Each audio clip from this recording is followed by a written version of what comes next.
you looking for a perfect manuscript? You often get rejection from journal due to poor delivery, or perhaps your examiner left a comment to proofread your thesis. We at Maths Proofread can deliver perfect grammar, perfect editing, perfect paraphrasing, perfect translation, and perfect formatting. Our editors are experts in a wide range of technical and academic areas and are able to fine-tune any kind of manuscripts including Words, PowerPoint, PDF, LaTeX, Google Slides, Google Doc, images, and many more.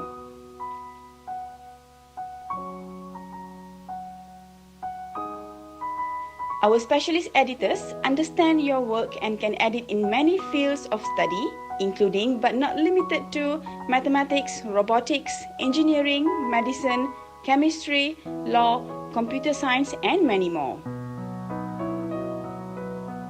Ever wonder what services we provide here at Maths Proofread? We offer proofreading service, which covers eliminating spelling and grammar errors, and also beautify an already good manuscript. Apart from that, we also provide editing service, which basically improves the quality of writing, enhance language, remove inconsistencies and errors, check for accuracy, coherence, and cohesiveness. Moreover, we also have paraphrasing, which rewrites a passage without changing the meaning of the original text, hence reducing the similarity index. Upon completion, a new turn-in report will be provided. We also offer translation service from English to Malay to Arabic and vice versa. Apart from that, we offer formatting services, which transforms your manuscript according to the university's or journal's guideline. In addition, we also do reference checking. We can set your references to different bibliography formats such as APA, MLA, Chicago, and many more. Furthermore, we understand the hectic life of students and researchers. To ease that, we even provide services of slides development. Last but not the least, we also provide SPSS and LaTeX training. Our clients come from various institutions and organizations from all over Malaysia.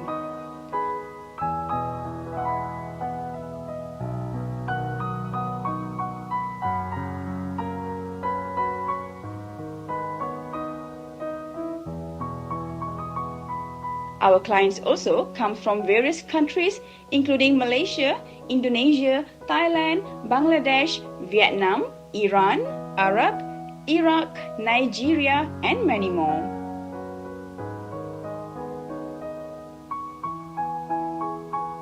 We have received numerous feedback on our services and we strive to improve our services from time to time.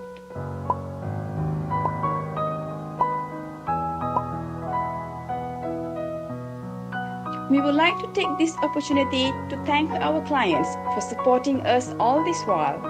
Maths Proofread, the future of manuscript.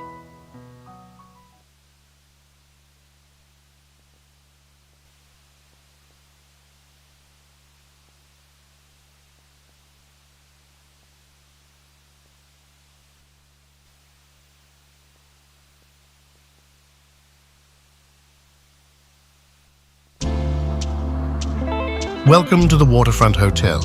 We trust your stay is enjoyable and comfortable. Now please direct your full attention to this important safety video. Our hotel is equipped with a state-of-the-art control system in the command center, monitored around the clock. Every function room is outfitted with essential safety features, including fire extinguishers, sprinklers, smoke detectors, and a public address system.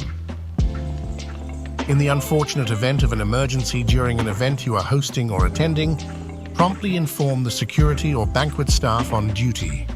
The alarm system will be triggered and an emergency announcement will be broadcast through the public address system. Remember, in case of emergency, avoid using the lifts. The Waterfront Hotel boasts 3 fire exit doors leading to the assembly point. For those in the function room area, the first exit point will be on your left as you exit the main door. The second exit point is on your right, leading towards the Plaza Merdeka Shopping Center lift landing staircase area. The third exit point is located near Cafe Via Mare. If you are attending a function at Rajang, the nearest exit door is the third exit point. We strongly encourage you to familiarize yourself with the fire escape plan available in every function room on this level for your awareness. During evacuation, please remain calm and walk down the stairs carefully. Head directly to the ground floor and exit the building. Our team will guide you to the assembly point. Thank you for your attentive consideration of this safety briefing. We sincerely hope that your experience at the Waterfront Hotel Kuching is enjoyable, and we are confident that you will depart with delightful memories. Should you have any inquiries, please feel free to approach our dedicated staff on duty or reach out to us at 082-227-227 or info@thewaterfrontkuching.com. Your comfort and safety are our top priorities.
Are you looking for a perfect manuscript? You often get rejection from journal due to poor delivery, or perhaps your examiner left a comment to proofread your thesis. We at Max Proofread can deliver perfect grammar, perfect editing, perfect paraphrasing, perfect translation, and perfect formatting. Our editors are experts in a wide range of technical and academic areas and are able to fine-tune any kind of manuscripts including Words, PowerPoint, PDF, LaTeX, Google Slides, Google Doc, images, and many more.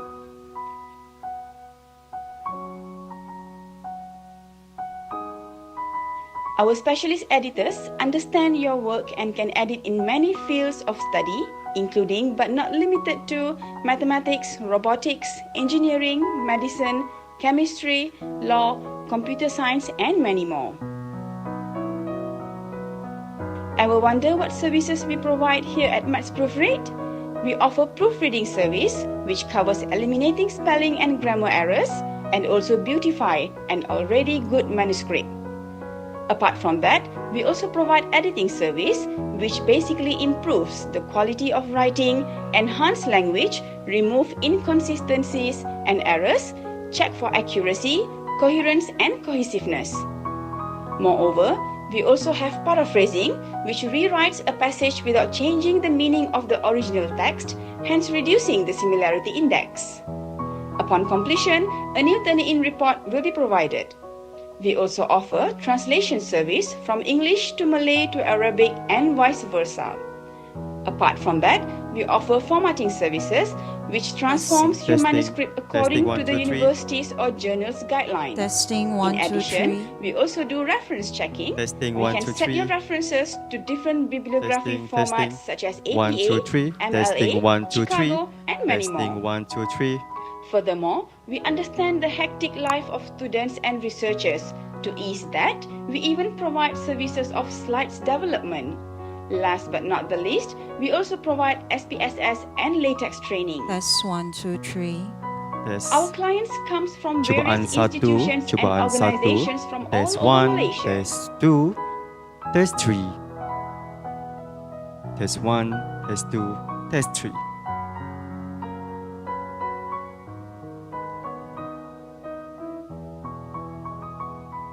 Our clients also come from various countries including Malaysia, Indonesia, Thailand, Bangladesh, Vietnam, Iran, Arab, Iraq, Nigeria, and many more.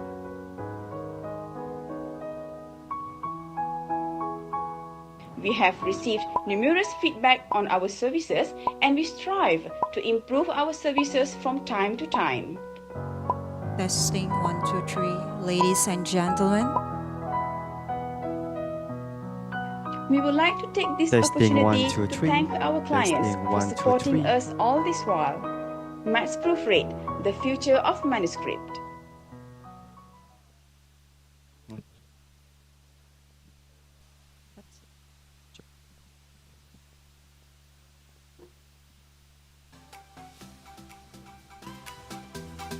Testing 1, 2, 3.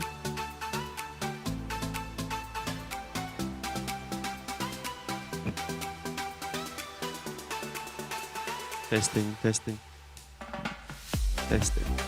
1, 2, 3. 1, 2, 3. Ladies and gentlemen, the opening ceremony of the Ed Technology and Innovation International Conference, TECHON 2025, will begin shortly. As we begin, please take your seats and make yourself comfortable. A few quick announcements. Kindly switch off or silence your mobile phones to avoid any interruption.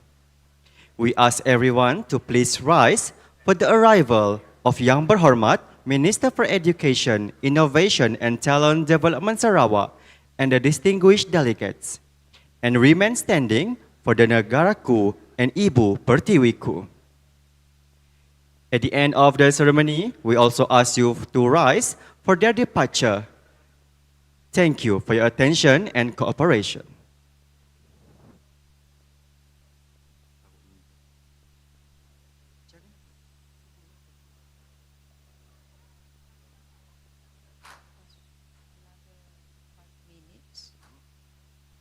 Ladies and gentlemen, please take your seats.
Bisa.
The opening ceremony of TECHON 2025 will begin shortly.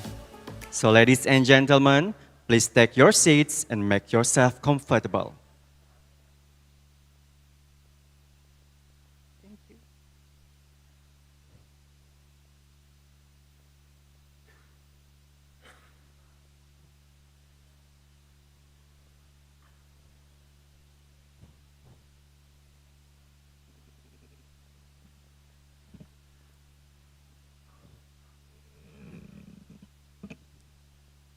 Cobaan. Testing, testing 1, 2, 3. Testing 1, 2, 3.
Ladies and gentlemen, the opening ceremony of the TECHON 2025 will begin shortly.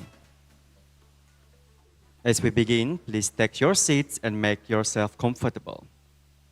And for the arrival, and we ask everyone to please rise for the arrival of Yang Berhormat Minister for Education, Innovation and Talent Development Sarawak and the distinguished delegates, and remain standing for Negaraku and Ibu Pertiwiku.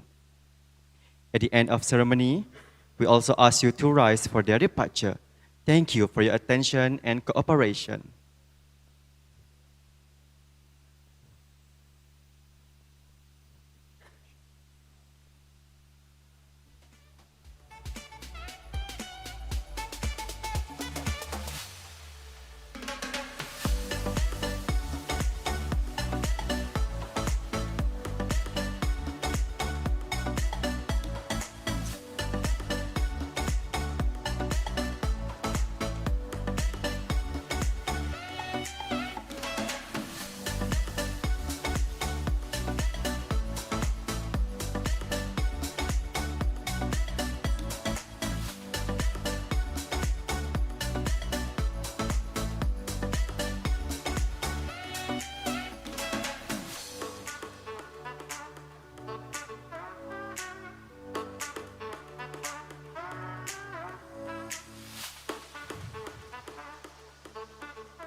Testing, testing, 1, 1, 2, 3. Testing, 1, 2, 3.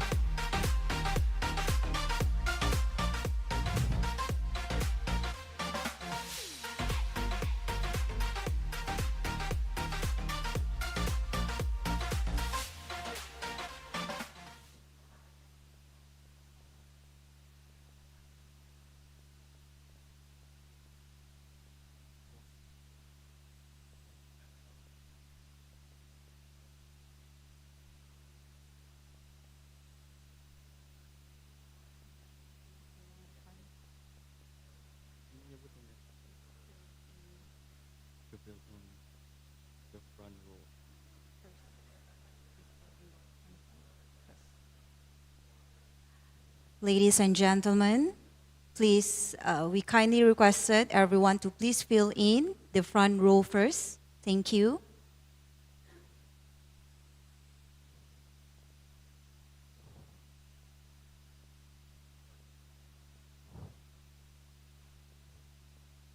In the front row, please.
Ladies and gentlemen, announcing the arrival of Yang Berhormat Datuk Sri Roland Sagawi In, Minister for Education, Innovation and Talent Development Sarawak, Yang Berbahagia Dr. Syamsuri bin Abdullah, Deputy Director General Planning of Polytechnic and Community College Education, Ministry of Higher Education Malaysia, and distinguished delegates.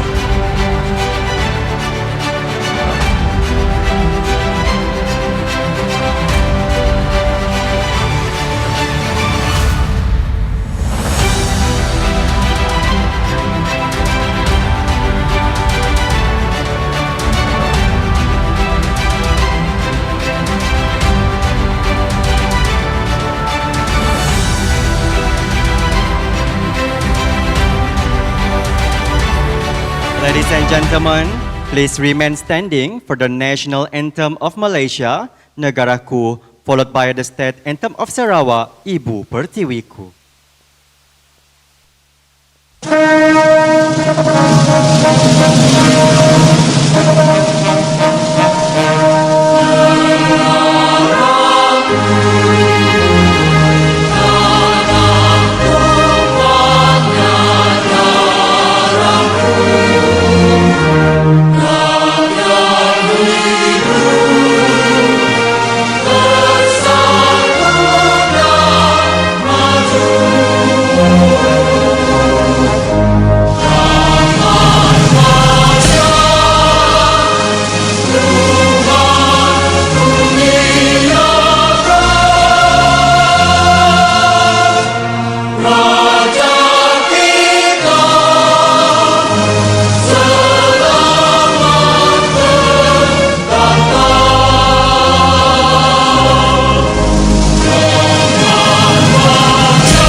Ladies and gentlemen, please kindly be seated and thank you for singing along to our national and state anthem.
And that is Kasuma Tarisarawa. Please give them another big round of applause.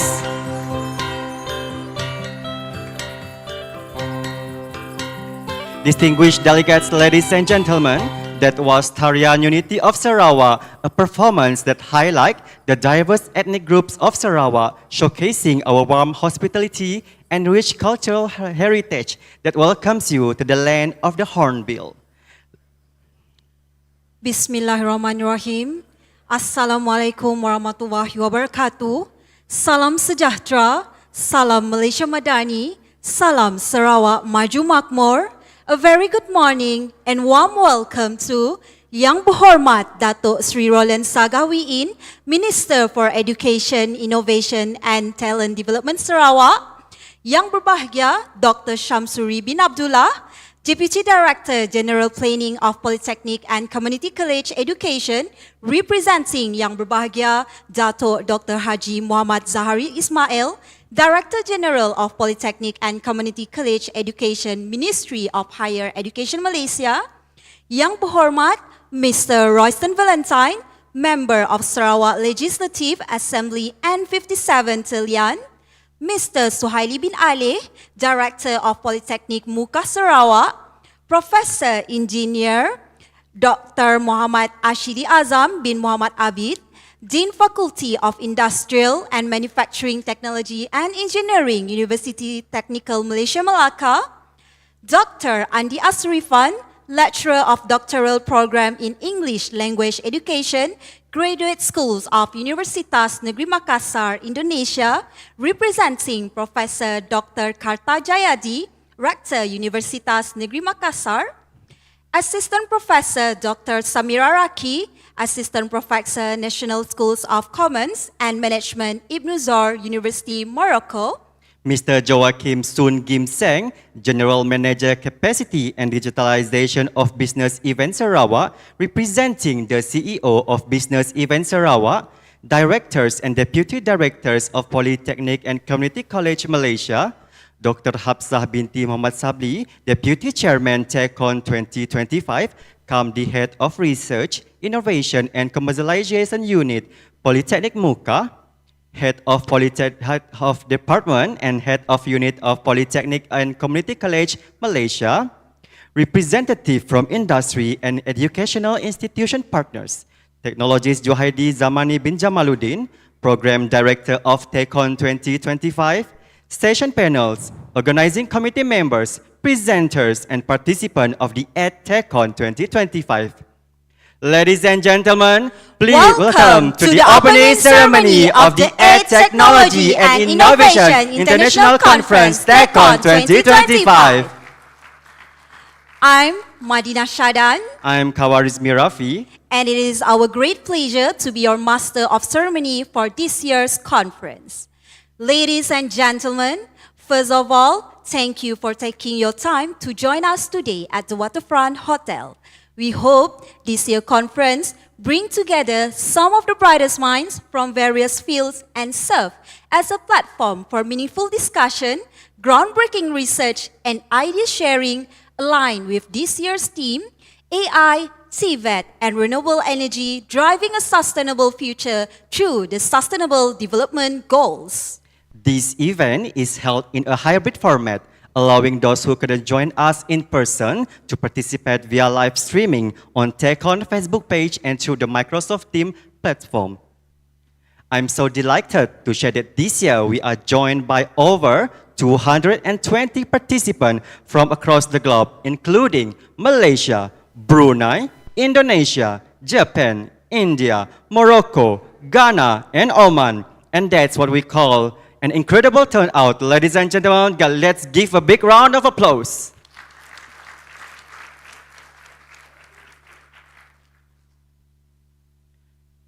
To begin our ceremony this morning, we would like to invite Mr. Muhammad Salihuddin bin Ismail to recite the dua to bless today's event.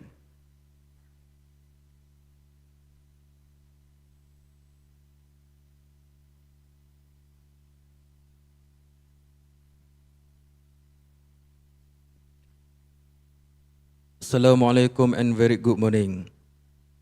Bismillahirrahmanirrahim. In the name of Allah, the most gracious, the most merciful. O Allah, Lord of knowledge and wisdom, we gather here today in humility and gratitude for the opportunity to host the 8th Technology and Innovation International Conference, TECHON 2025. We seek your divine guidance and blessing for the success of this conference. Inspire our hearts and minds so that the knowledge we share and acquire may benefit humanity, uplift societies, and lead towards innovation grounded in ethics and compassion. Grant us unity in purpose, sincerity in our intentions, and clarity in our discussion. May this conference be a catalyst for impactful research, meaningful collaboration, and breakthroughs that honors both science and service.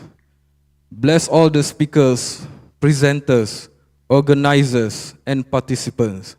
Safeguard our journey, protect us from harm, and make this conference a source of enlightenment and progress.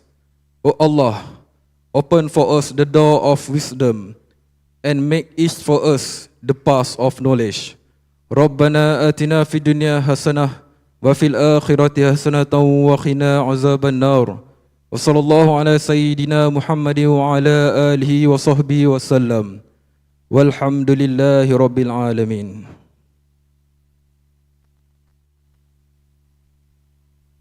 Amin, amin, ya Rabbal Alamin. Thank you, Mr. Muhammad Salehuddin bin Ismail, for the recitation of the dua. May it bring blessing to our gathering today. Ladies and gentlemen, without further ado, let's welcome onto the stage Yang Berbahagia Dr. Syamsuri bin Abdullah, Deputy Director General Planning of Polytechnic and Community College Education, to deliver an official welcoming address. Please welcome.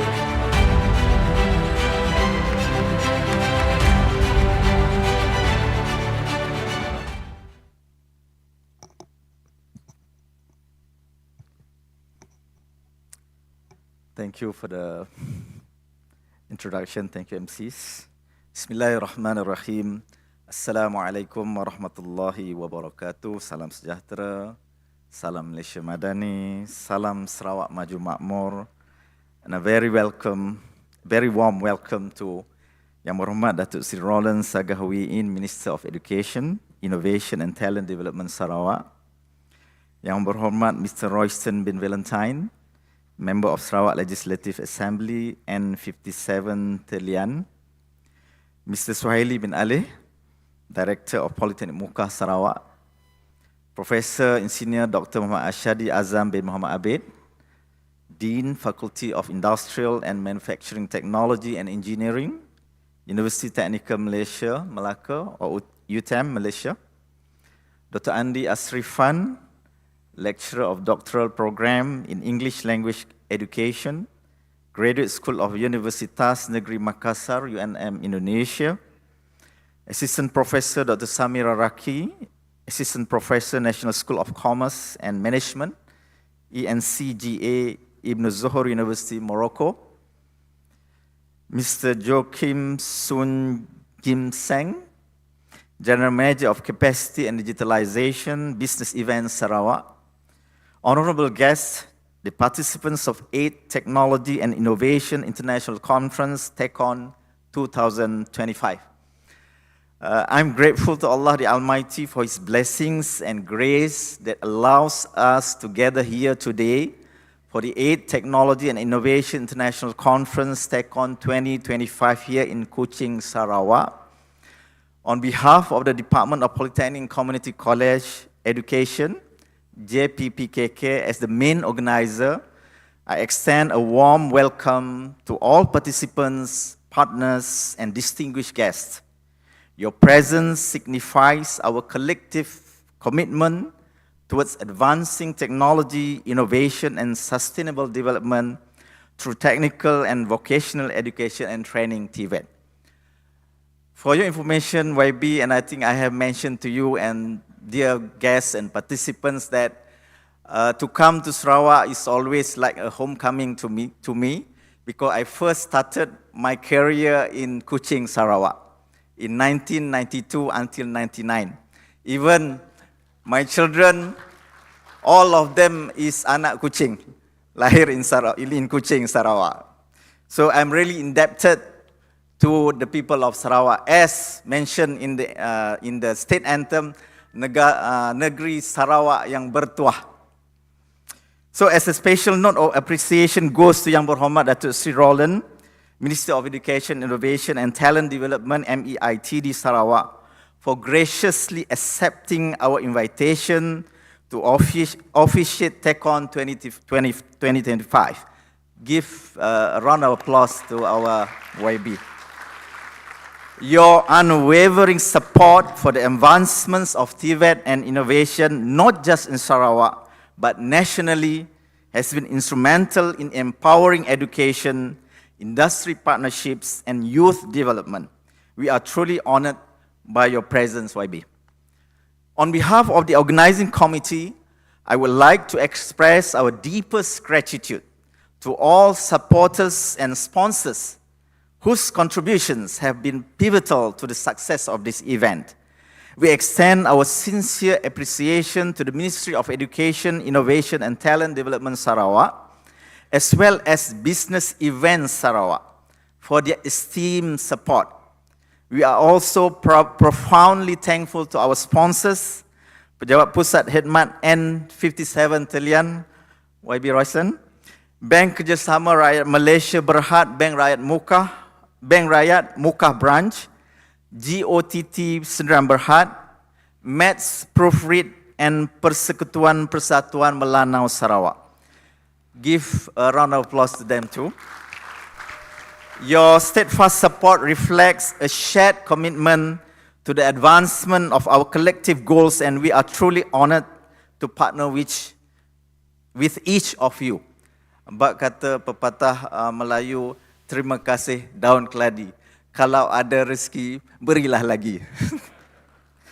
Special recognition goes to the Research and Innovation Center, JPPKK, and Polytechnic Muka Sarawak for spearheading this year's conference, together with our esteemed co-organizers, Universiti Teknikal Malaysia, Melaka, UTM, Universitas Negeri Makassar, Indonesia, represented by Prof. Andi, and Ecole National de Commerce et de Gestion, I'm not sure I'm pronounced it correctly, Agadir Ibn Zohor University, Morocco. Your dedication and international collaboration reflect our shared commitment to advancing global knowledge in innovation and technology. Respected guests, ladies and gentlemen, our conference theme, AI, TVET, and renewable energy, driving a sustainable future through the Sustainable Development Goals, brings together three powerful forces of transformation. First, artificial intelligence is a catalyst for smarter decision-making, predictive analytics, and efficiency across industries. Second, TVET remains the foundation of our nation's skills-based economy, preparing talent to adapt and thrive in the green and digital transition.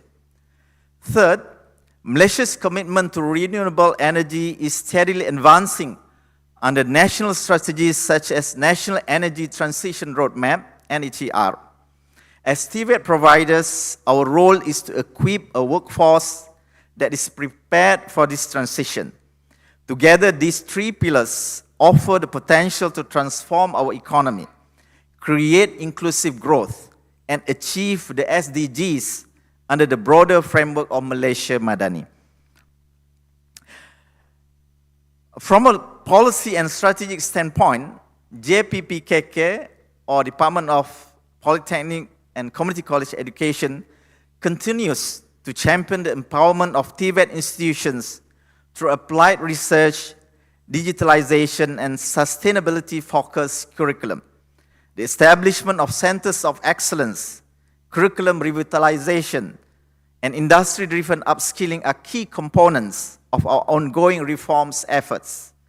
TECHON 2025 exemplifies how we can bring together academia, industry, and government to accelerate innovation, enhance talent development, and drive national transformation. Ladies and gentlemen, please bear with me. I think about 2 more pages to go. I would like to express my sincere appreciation to all our esteemed keynote speakers who will be sharing their insights throughout the conference. First of all, Dr. Rahimah binti Abdul Hamid, Head of Manufacturing Engineering Department, UTEM. Thank you, Doctor. Where are you? Oh, okay. Professor Dr. Teraki Ito, Professor from Matsuyama University, Japan. Thank you, Prof. Dr. Noria binti Abdul Malik, Director of Research Innovation Center, JPPKK. Previously as a director, now is a director in Polytechnic Malacca. Thank you, Doctor, for coming. Dr. Andi Asrifan, lecturer from Universitas Negeri Makassar, Indonesia. Professor Dr. Atul Kumar, Registrar of Dr. D.Y. Patil Dinyan, sorry, Prof. Prasad University, India. Sorry for my pronunciation.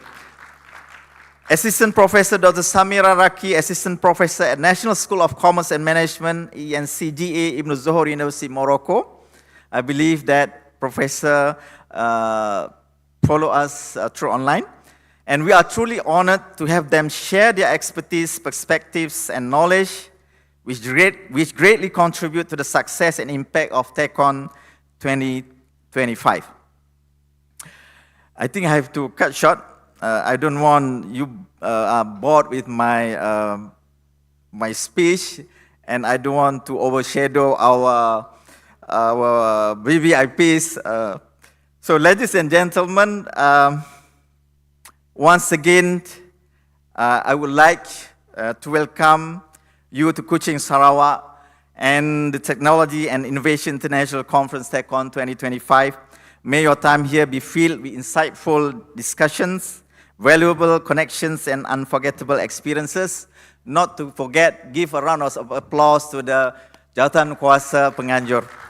Thank you. Wabillahi taufiq wal hidayah. Wassalamualaikum warahmatullahi wabarakatuh. Thank you very much to Yang Berbahagia Dr. Shamsuri bin Abdullah for that very sincere, warm welcoming address.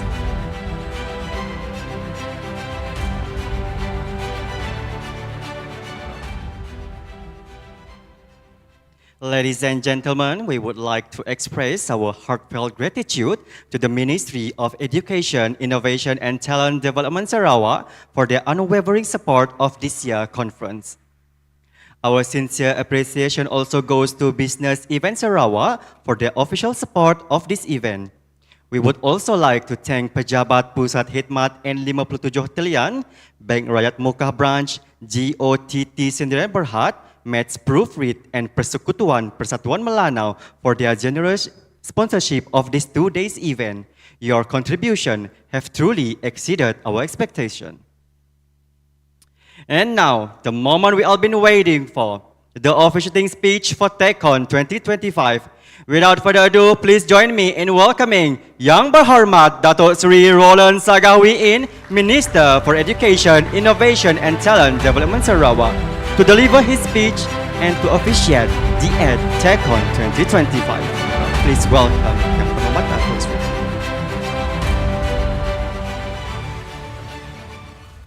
Thank you. A very good morning, and I hope you had a nice rest last night. Salam sejahtera, salam serak maju makmur, salam segulai sejalai.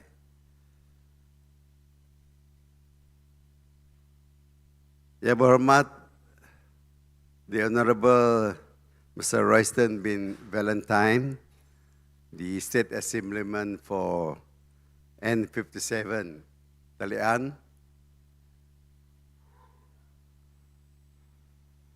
Mr. Tuan Haji Adana bin Jed, Permanent Secretary of Ministry of Education, Innovation and Talent Development. I must mention his name, otherwise he doesn't want to sign a check.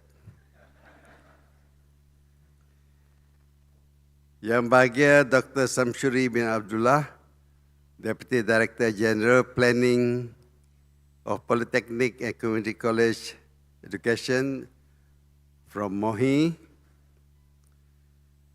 Mr. Suhaili Aleh, Director of Polytechnic Muka, Sarawak. Professor Engineer Dr. Muhammad Ashadi Azam bin Muhammad Abid, Dean of the Faculty of Industrial and Manufacturing, Technology and Engineering, UTEM in Melaka. Dr. Andi Asrifan, Lecturer of Doctoral Program in English Language Education, Graduate School of Universitas Negeri Makassar, Indonesia. Assistant Professor Dr. Samira Raki, Assistant Professor, National School of Commerce and Management, Ibn Zor University, Morocco. Mr. Joachim Sun Kim Gim Seng, General Manager of Capacity and Digitalization of Business Events. All honored guests and participants of TECHON 2025. Firstly, I wish to express my gratitude to Polytechnic Muka for extending an invitation for me to speak here this morning at the 8th TECHON 2025. I would also like to thank and congratulate the committee for their remarkable efforts in organizing this conference. Your dedication and hard work have undoubtedly made this event possible.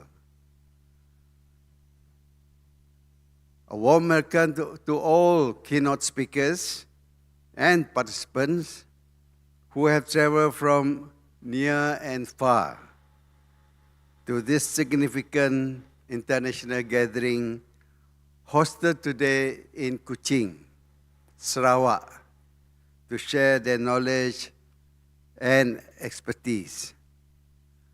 Kuching, you must know what Kuching in Malay means. That's why you see a lot of cats in this city, because Kuching means cat. But you don't know yet about Kuching until you have tasted the Sarawak laksa. Have you tried that? There's the premium cuisine for Sarawak. No place in the world have that.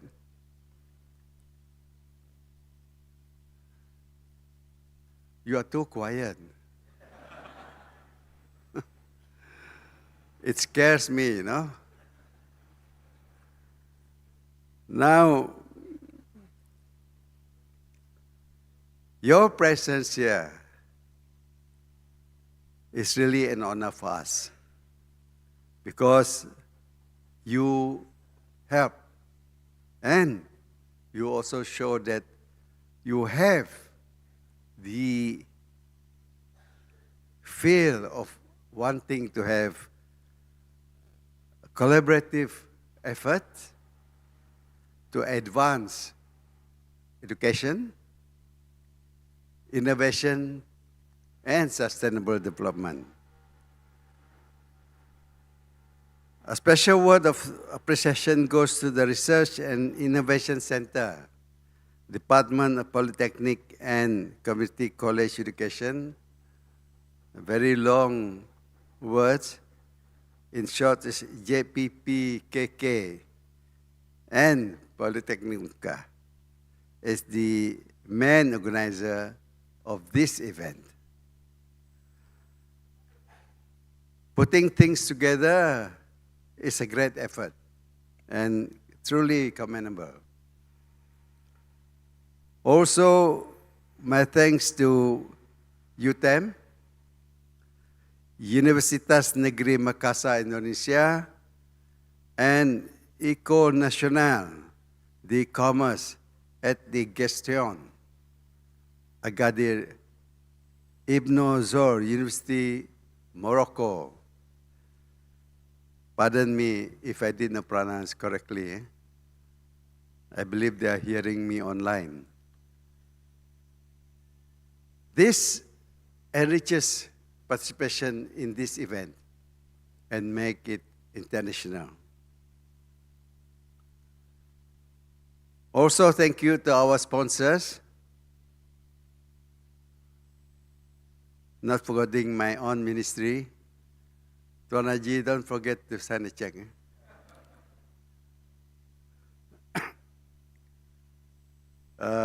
Business Event Sarawak, the office of the service center of YB Royston of N57 Telian, Persatuan Melanau also, Bank Kerjasama Rakyat Malaysia Berhad, Bank Rakyat, Mukah Branch, GOT Siam Berhad, GOTT. I was wondering, what is this GOT? Maybe later on you tell me what is it GOT. Maybe he got a lot of money. And Maths Proofread. You all are really appreciated because you contribute and understand the value of education, research, and international collaboration. Honorable guests, ladies and gentlemen,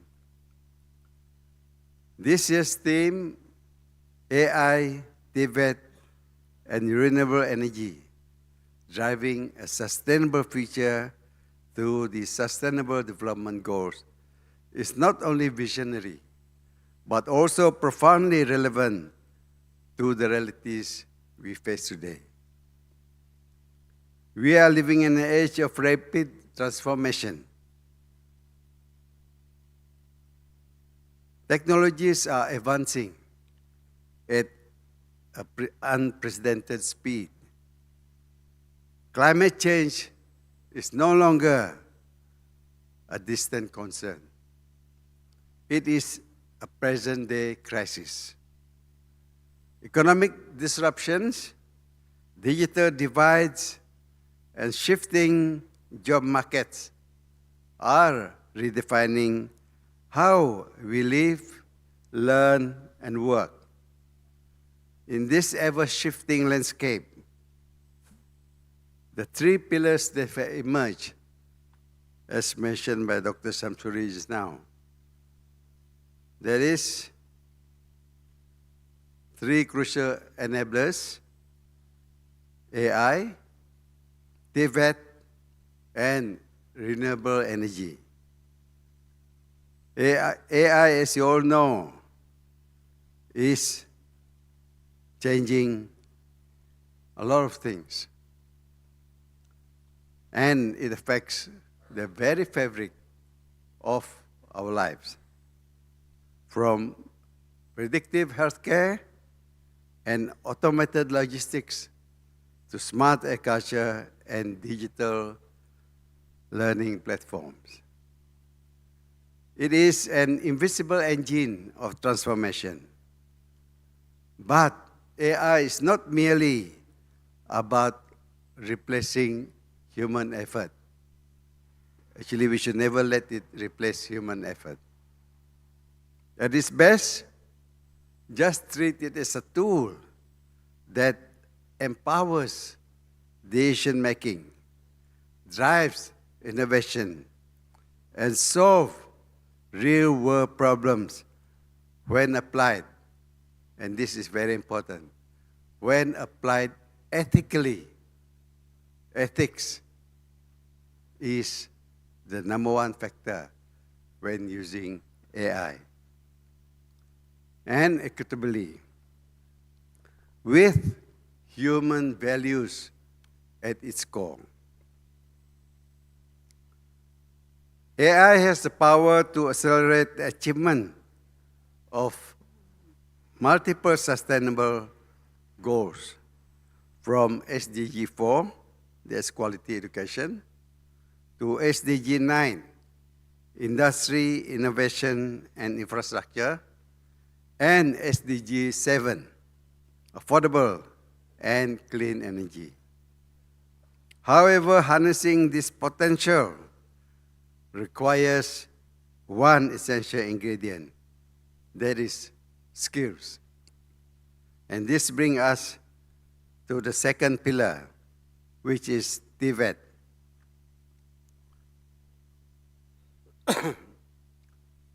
TVET serves as the bridge between ideas or innovation and implementation, between technology and society.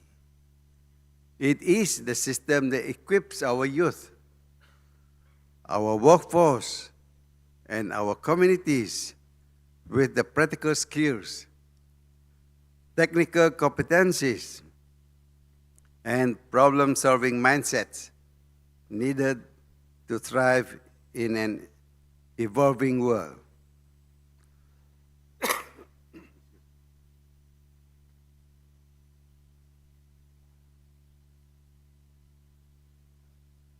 In Malaysia and across the region, TVET is more critical than ever. As industries shift towards automation and digitalization, the demand for skilled and adaptable workers continue to grow. TVET empowers individuals not only to secure employment, but also to create value, drive innovation, and contribute meaningfully to society. When we align TVET with technological advancement and sustainability goals, we are preparing a generation not only to adapt, but to lead. Of course, then we come to the third pillar, which is renewable energy. And due to our changing climate, it has become a phenomena of emergency. Temperatures are rising and escalating environmental risks.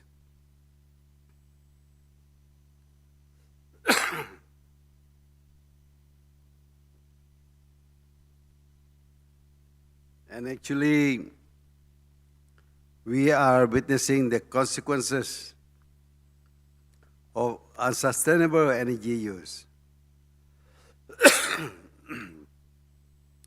We can no longer rely on fossil fuels. Malaysia, like many nations, is advancing its commitment to renewable energy through initiative in solar, wind, hydro, and biomass, more so for us in Sarawak here. But let us not forget, this transition is not just about technology. It is about people. It is about building green economies, creating climate-resilient communities, and securing a just energy future for all. Together, AI, TVET, and renewable energy form a powerful triad that can lead us towards a sustainable, inclusive, and innovative future. They are not isolated domains, but they are interconnected strategies that must be developed in harmony. AI will provide the intelligence to analyze, predict, and optimize. TVET provides the skills to act, build, and implement. And of course, renewable energy provides the sustainability to protect and preserve. And TECHON 2025 bring us all together to share ideas, research, and best practices to move this vision forward. I believe that this conference is more than just a series of presentations. It is a living testament to our shared commitment to education, research, and global progress. Let us use this platform to ask critical questions, challenge conventional thinking, and build bridges across disciplines, institutions, and nations. Let us inspire one another to lead with purpose and to work together in pursuit of the Sustainable Development Goals. I encourage you all to actively engage in discussions, share insights, and explore potential collaborations during this conference and thereafter. Let us seize this opportunity to exchange perspectives and forge partnerships. Once again, I extend my heartfelt appreciation and gratitude to all the stakeholders and sponsors who have placed their trust in the organization of TECHON 2025. Your contributions have made this conference not only possible, but truly impactful. And with those words, ladies and gentlemen, I hereby officially commence the 8th Technology and Innovation International Conference, or TECHON 2025. Thank you.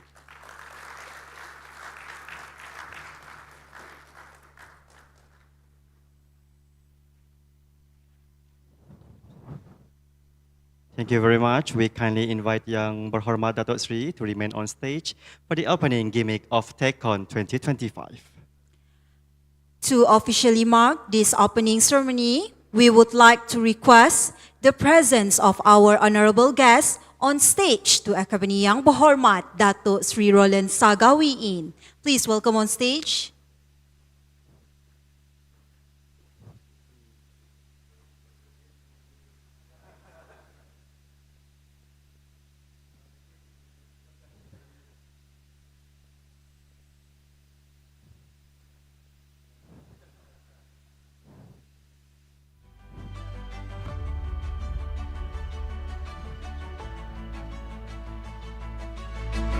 Now, Yang Berhormat Datuk Sri, may I invite you to touch the glass ball at the end of my countdown. Alright? Now, I also want everyone to join me proud and loud in the count of 3. Are you guys ready? So, ladies and gentlemen, let's do the countdown together. 3, 2, 1. Congratulations for the opening ceremony of the 8th Technology and Innovation International Conference, TECHON 2025.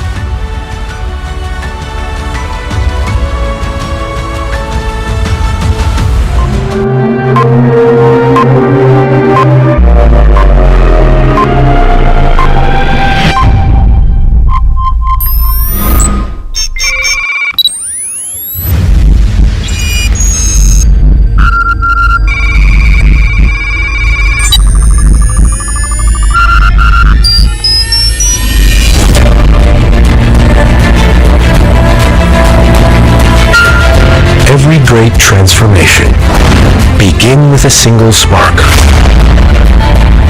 From every corner of the world, we come together, united by vision, powered by innovation. A journey through innovation, a future reimagined. From TECHON 2015 to TECHON 2023.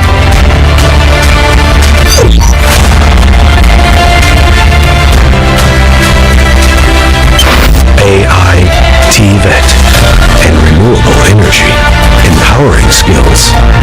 advancing industries, building a sustainable world.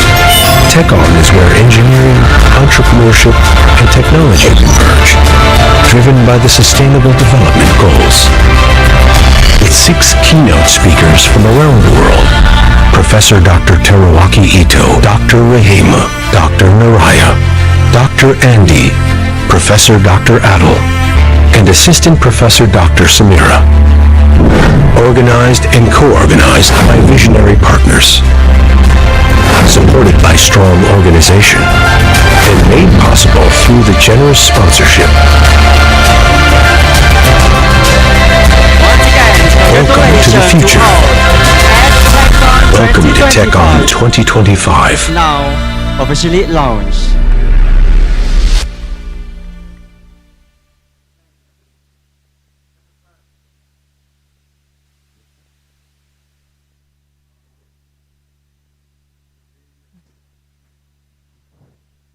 Ladies and gentlemen, as a symbol of memento, I would like to invite Yang Berbahagia, Dr. Syamsuri bin Abdullah, Deputy Director General Planning of Polytechnic and Community College Education, to present a token of our utmost appreciation to Yang Berhormat Datuk Seri Roland Sagawiin, Minister for Education, Innovation and Talent Development Sarawak. Ladies and gentlemen, let us give a big round of applause.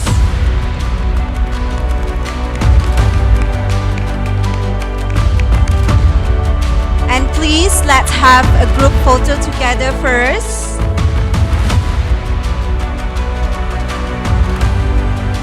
Don't forget the big smile on your face.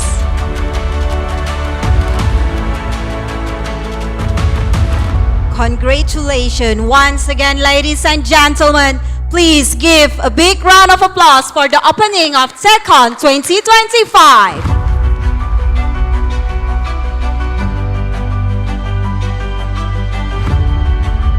Thank you very much to all our honorable guests. You now may return to your seats.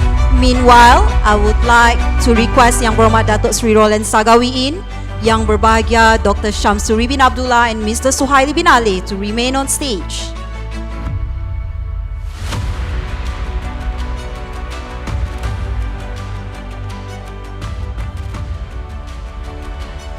Ladies and gentlemen, we will now proceed with the symbolic letter of intent (LOI) presentation between Polytechnic Muka and our esteemed industry partners.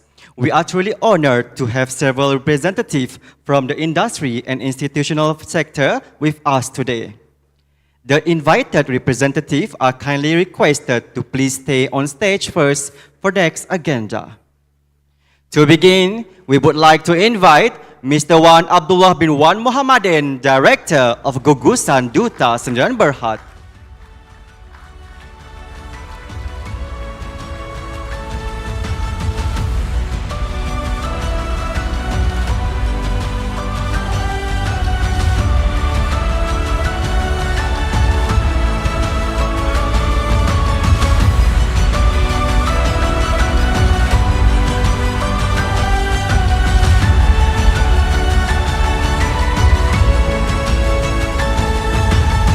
Next, please welcome Technologies Abang Fairul Sharmil bin Abang Muhammad, Managing Director of Calypso Digital Group Sdn Bhd.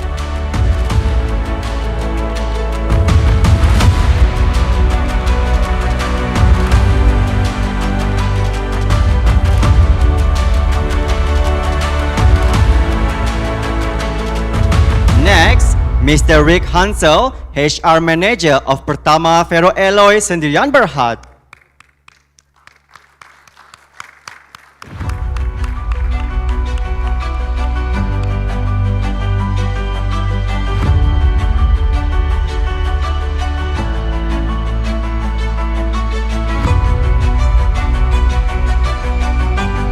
We would also like to invite Mr. Jason Chiang Liwi, Assistant General Manager of Samling Management Services, Sdn Bhd.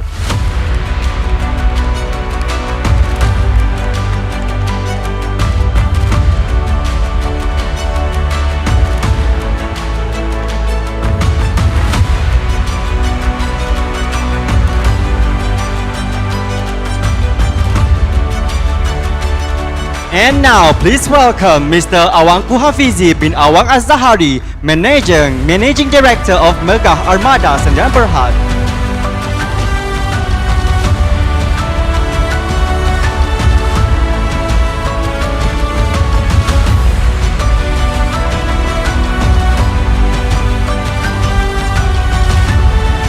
Thank you and congratulations to all recipients.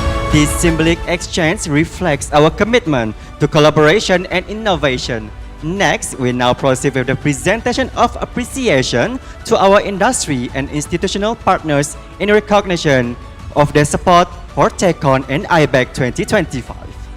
With that, I would like to call upon Professor Engineer Dr. Muhammad Ashidi Azam bin Muhammad Abid, Dean Faculty of Industrial and Manufacturing Technology and Engineering, University Technical Malaysia Melaka.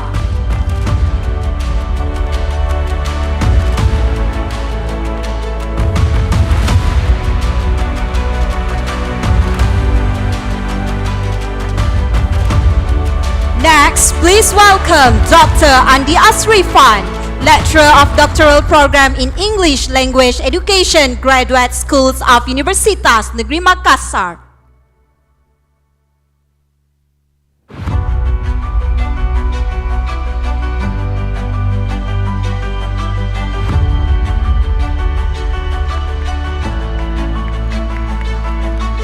Next, please be invited Mr. Halman bin Sabri, Executive Director of Sarawak Skills.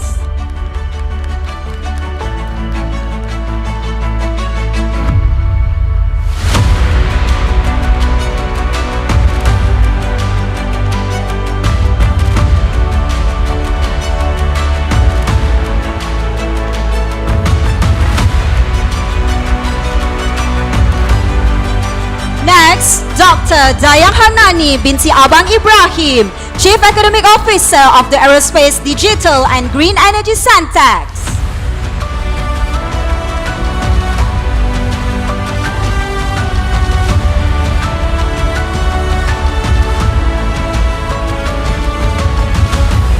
And lastly, we would also like to invite Ms. Listana Rawi, Manager Corporate Communication and Secretariat of Tegas.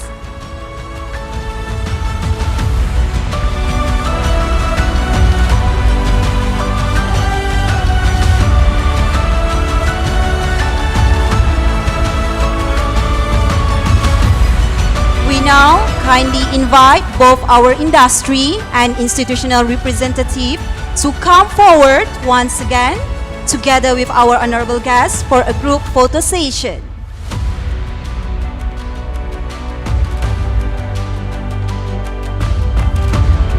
Don't forget the big smile on your face. Congratulations, ladies and gentlemen, as we can see, this ceremony holds historical significance for Polytechnic Muka, where the industry and institutional participating in this collaboration. Once again, congratulations!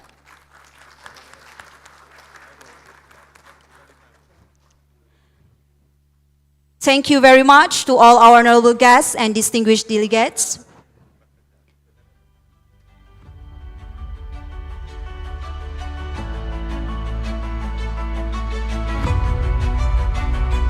You may now return to your seats. Thank you.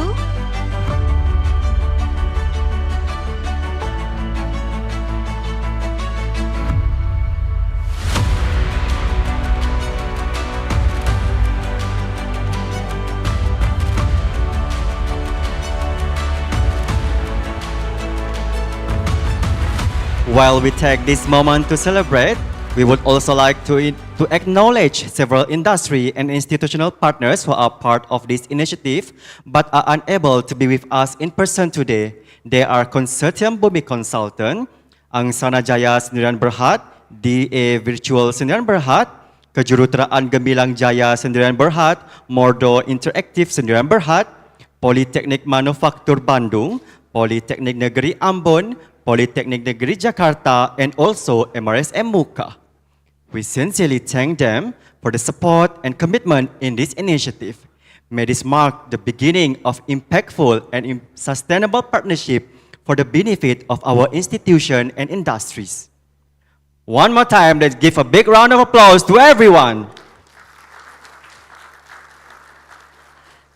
Ladies and gentlemen, as we conclude the opening segment of today's conference, we extend our sincere appreciation to all distinguished speakers, esteemed guests, and participants for your valuable contributions. Your insights have enriched our discussion and set the stage for a productive day ahead.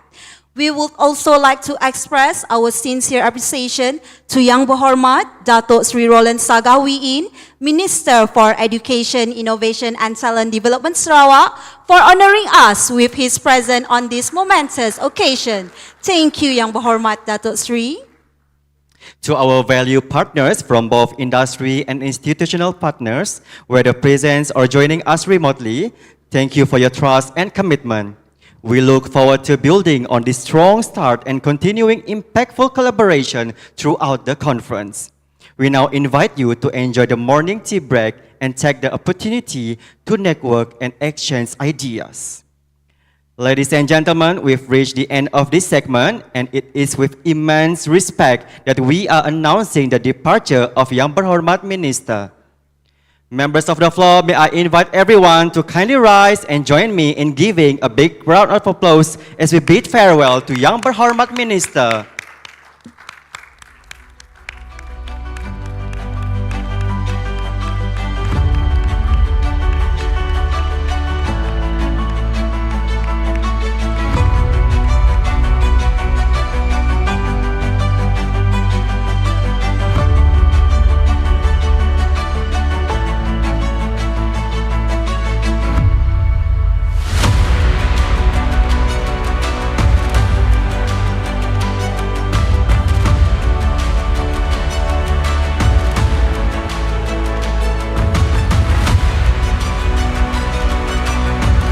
Ladies and gentlemen, we will be back for the next keynote session at 10:30 a.m. in the Ranyai Ballroom. Please proceed at the back of the Ranyai Ballroom for refreshment, and we kindly request everyone to return to the hall on time. For security reasons, do not leave your personal belongings unattended. Enjoy your break, and thank you for staying with us until the end. To fill in your time, you may fill out the QR survey at the BES Business Event Counter, and you can redeem reward.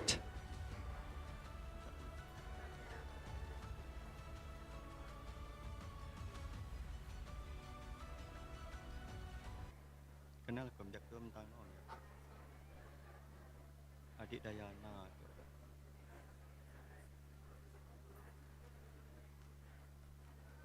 Dia kerja dengan Fizi kan? Ya dengan Nuha ya Abang Fizi. Yang tinggi adik kawan tu.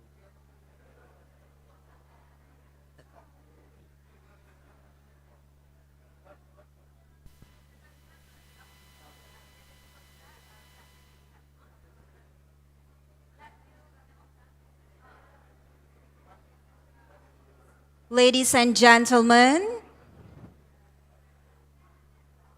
please proceed at the back of the Ranyai Ballroom for refreshment. Enjoy your break, and thank you for staying with us until the end.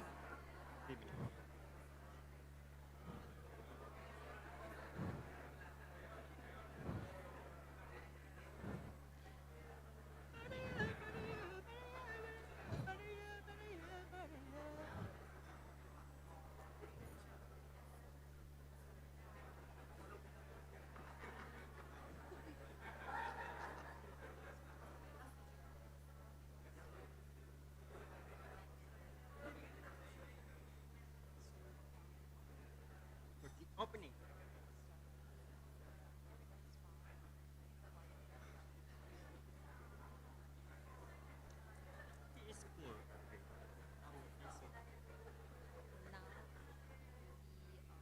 Tapi tu sangat show.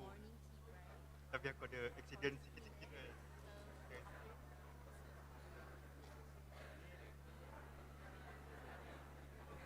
Ya ke? Okay lah.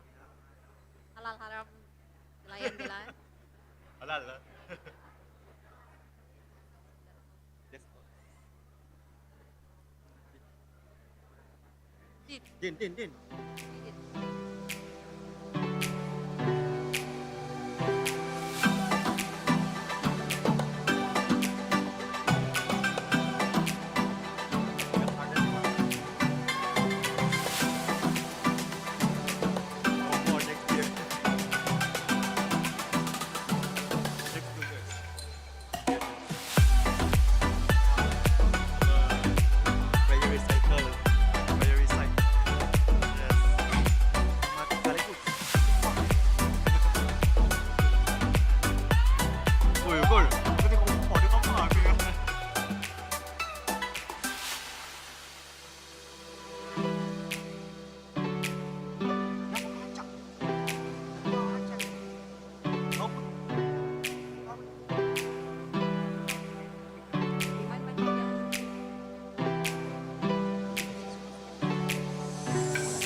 Ladies and gentlemen, a quick announcement.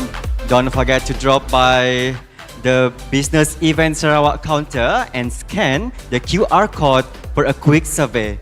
And it won't take long, and once you're done, you can redeem a cool reward just for taking part. Thank you for being awesome.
Ladies and gentlemen, as you continue to enjoy your morning tea and refreshment, we are delighted to bring you a special performance to brighten up the atmosphere.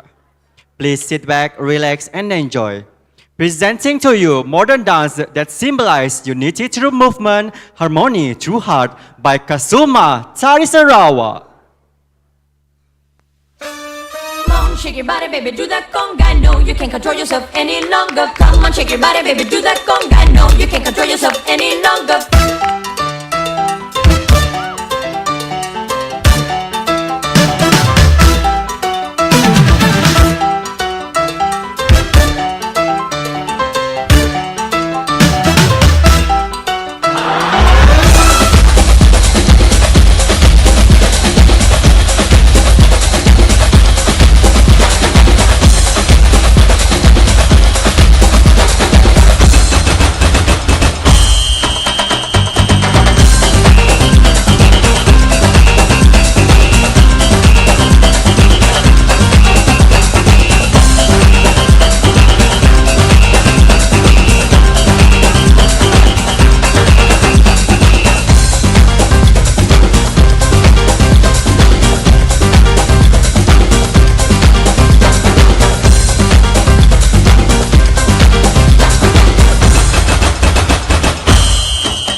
A big round of baby, do applause. that conga. No, you can't control yourself any longer. Come on, shake your body, Thank baby, you do to that conga. Kasuma Tari Sarawak for a wonderful performance.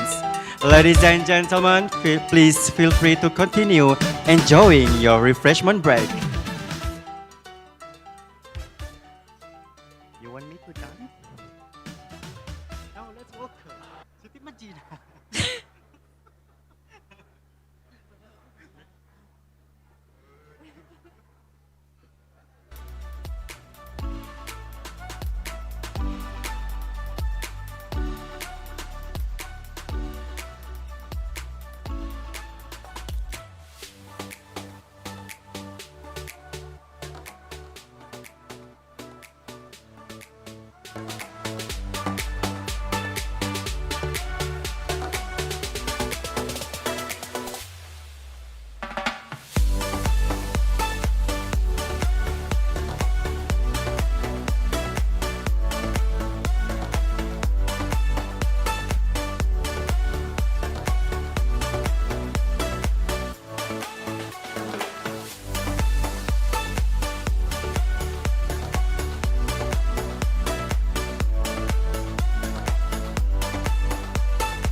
Ladies and gentlemen, we will back shortly for the next keynote session at 10:30 a.m.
Ladies and gentlemen, we would like to invite everyone to take your seats. The next session will begin shortly.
Ladies and gentlemen, just a gentle reminder to kindly wrap up your meals and make your way back to your seat shortly as we are about to begin our keynote sessions in a few minutes.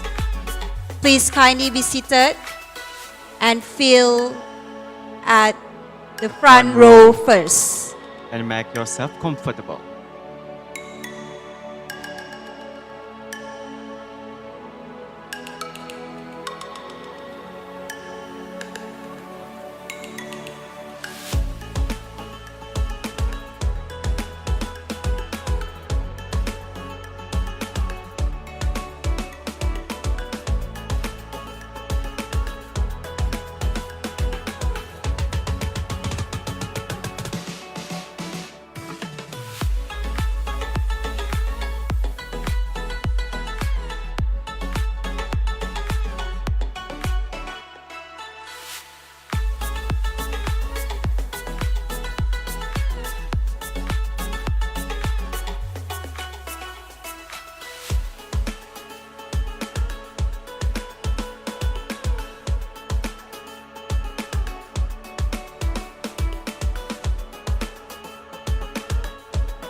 Ladies and gentlemen, we would like to invite everyone to take your seat now. The next session will begin shortly.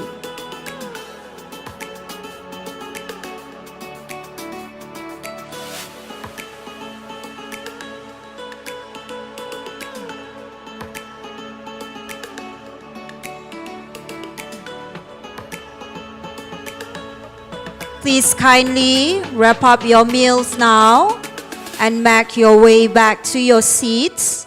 Please fill in at the front row first.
Ladies and gentlemen, once again, I would like to invite everyone to take your seat now. The next session will begin shortly. Kindly have your mobile phone on silent mode. We will also respectfully request everyone to rise upon the arrival of our honorable guests. Thank you for your cooperation.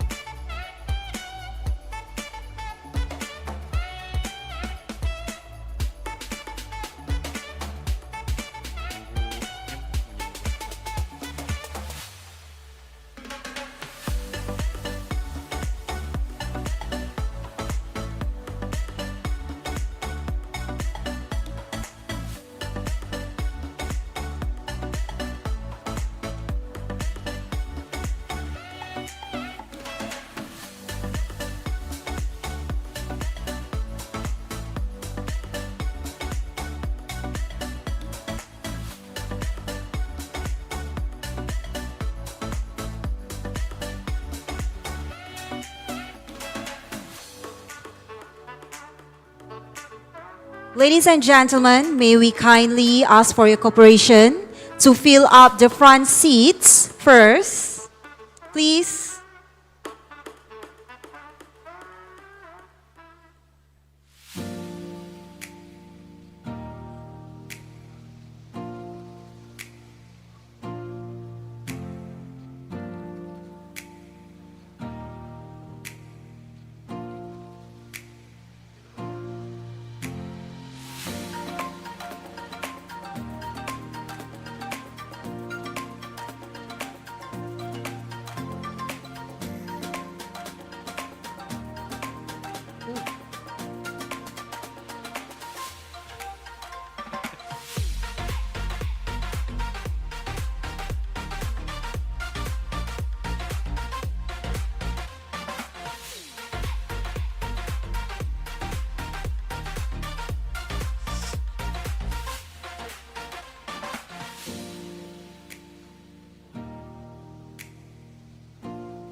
Welcome back everyone to our keynote session.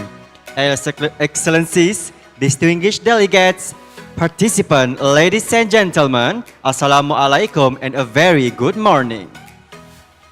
On behalf of the organizing committee, I am pleased to extend a very warm welcome to each and every one of you.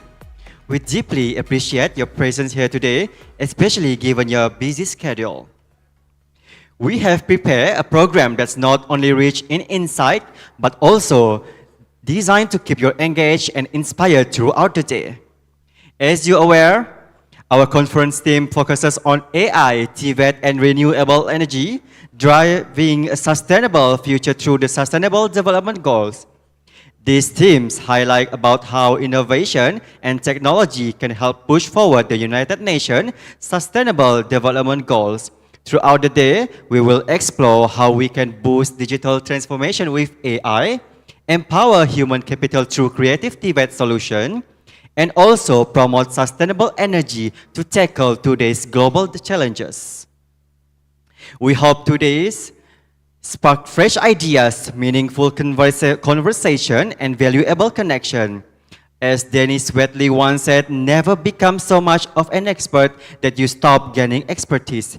View life as a continuous learning experience. Once again, thank you for joining us. Now, let's kick off our first session with our first distinguished expert and brilliant minds in the field. So, ladies and gentlemen, get ready to be inspired as we introduce our first esteemed speakers of the day. We are honored to introduce Dr. Rahimah binti Abdul Hamid, the head of the Manufacturing Engineering Department at the University Technical Malaysia Melaka, UTEM. Dr. Rahimah brings over 18 years of experience in mechanical and manufacturing engineering, specializing in additive manufacturing, polymer recycling, and product development. She leads UTEM Sustainable and Responsive Manufacturing, SUSRAM, research group, and also serve as a registered energy manager. With holding a PhD from Tokushima University, Japan, and a master degrees from RWTH Aachen, Germany. Dr. Rahima brings global insights and has been widely recognized for her impactful work in sustainable manufacturing. Without further ado, today she will be delivering a keynote address on a highly relevant topic, integrating TVET and sustainable manufacturing, smart recycling of thermoplastic for 3D printing toward SDG 9 and 12. Please join me in welcoming Dr. Rahima binti Abdul Hamid.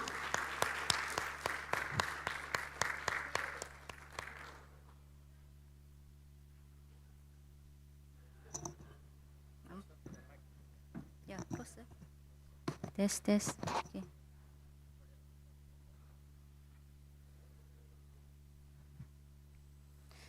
Okay, Bismillahirrahmanirrahim. Rabbi shrah li sadri wa yassir li amri wahlul 'uqdatam min lisani yafqahu qawli. Assalamualaikum and good morning everyone. Distinguished guests, respected organizers, fellow speakers and all the participants, thank you for the warm welcome. I am deeply honored to be part of TECHON 2025, and I would like to thank Polytechnic Muka for selecting me as one of your keynote speakers this year. Our theme today, AI, TVET, and renewable energy, highlight how education and technology can accelerate progress towards the Sustainable Development Goals. I'll be sharing from my experience in sustainable manufacturing, especially in smart recycling of thermoplastic for 3D printing.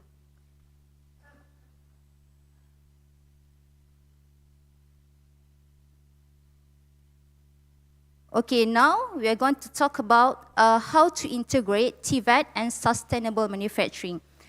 So we know in TVET that all the students are required and are cultivated to understand not how to run a machine, but how to optimize it for energy efficiency, how to reduce waste, and how to adopt cleaner materials and also technologies. Okay? So by embedding sustainability into TVET programs, we prepare a workforce that is ready to meet the challenges of Industry 4.0, climate change, and the circular economy. So this is a step forward, achieving SDG, especially SDG 9 on innovation and infrastructure, and also SDG 12 on responsible production. So as we all know, the SDG goals serve as a global blueprint for building a better future. But today, I want to highlight how even small-scale innovation at the university can contribute meaningfully to this agenda. So while the SDGs may sound like global targets, they are also very local and very achievable. Through technical and vocational education and training, TVET, through sustainable manufacturing practices, and through student-driven innovation, we are making these goals real.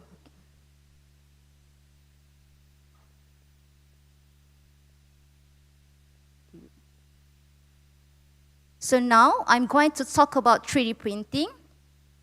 So to those who are not familiar with 3D printing, as you can see on the right side, so that is the 3D printer. So in 3D printing, we put the filament, we call it as a filament, as the feedstocks towards the heated nozzle. And then the nozzle will melt the thermoplastic filaments and build the required 3D parts that we want, okay? So due to this technology, sometimes we have failed prints due to warping, poor adhesion or incorrect settings of our printer. And this is all very common in 3D printing, and we have all kind of thermoplastic materials like PLA, PETG, ABS, and etc. So, and also on the left side, you can see the TECHON logo. So in this example, even though it looks clean, the TECHON text requires support material during printing. So why? Because the letters float above the base. So pipes like the horizontal bars in E or H can't be printed properly in mid-air. So the printer adds temporary support below, as you can see there. Okay, so but here's the catch. After printing, all those supports are removed and often thrown away. So that's where thermoplastic waste comes in, and that's why we are exploring how to recycle this waste in terms of the failed prints and also the support structure. So if you can see on the lower right hand side, so that is the basic of material circular economy, CSR, in 3D printing, where we have the new filament, and if we have the failed prints or support waste material, so we are going to crush or grind them, okay, and dry the thermoplastic waste and re-extrude back the thermoplastic waste to become a new recycled filaments. Okay, so that is the idea of recycling in 3D printing.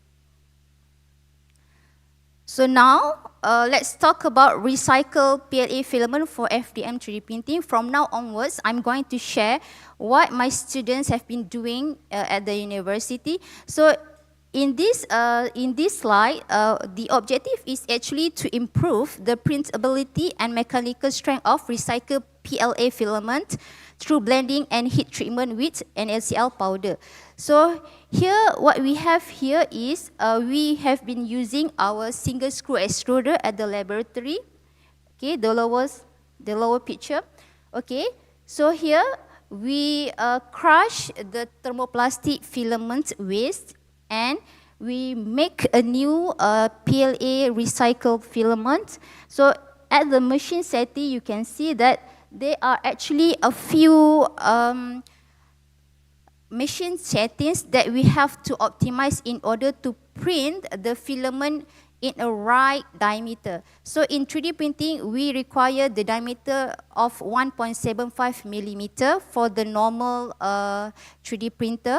Okay, so at the machine setting, if you can see here that we have the diameter sensor to make sure that the filament that come out from the machine is within the range that we have been set. Okay, so after that, we try to optimize we try to increase the mechanical properties by doing the post heat treatment into the sodium chloride powder. So the result here, we can see that the best optimal formulation is actually if we add on virgin material with the recycled material.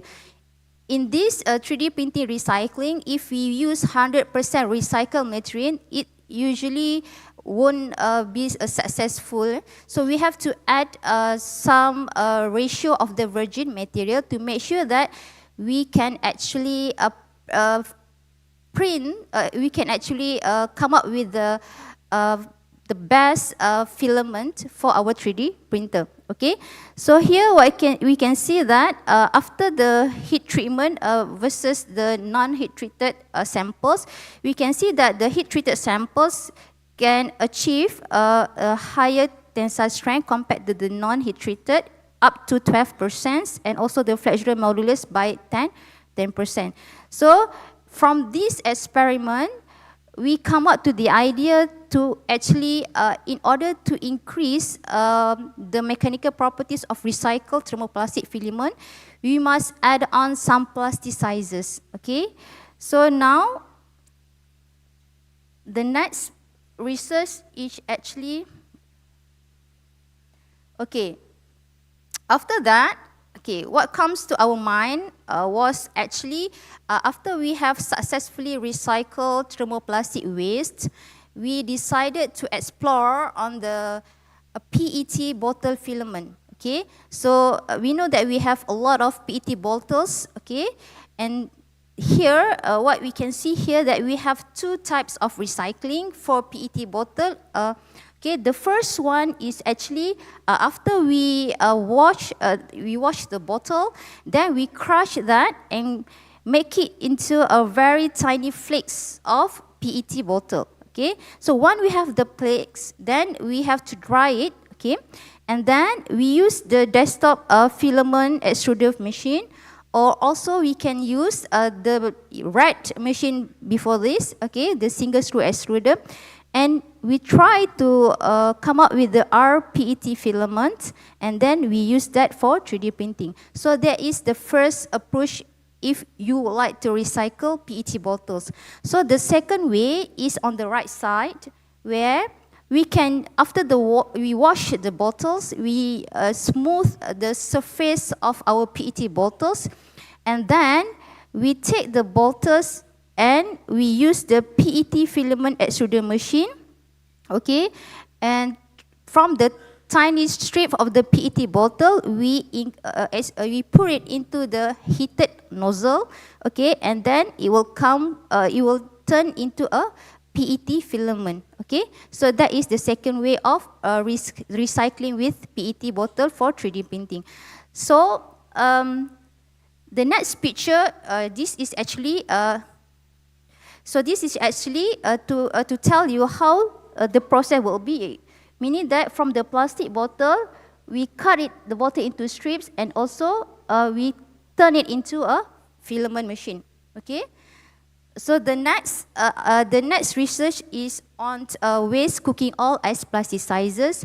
So we want to improve the mechanical properties. So we attempted to use the waste cooking oil, and we add on the filament during the filament fabrication. So here is the result. We come out that the microstructure of the RWCO improved interlayer bonding, and we find out that it has a smaller interlayer gaps compared to the pure rPET. Okay. So then the next research is on the diethylene glycol DEG as plasticizer. So here again we made an attempt to use DEG as the plasticizer. So here is the result. We can see that by adding DEG, the mechanical properties of the rPET is actually better compared to the pure rPET. Okay. So next.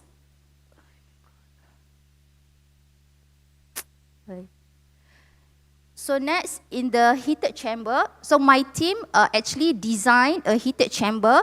So we try to actually print the recycled filament using the heated chamber.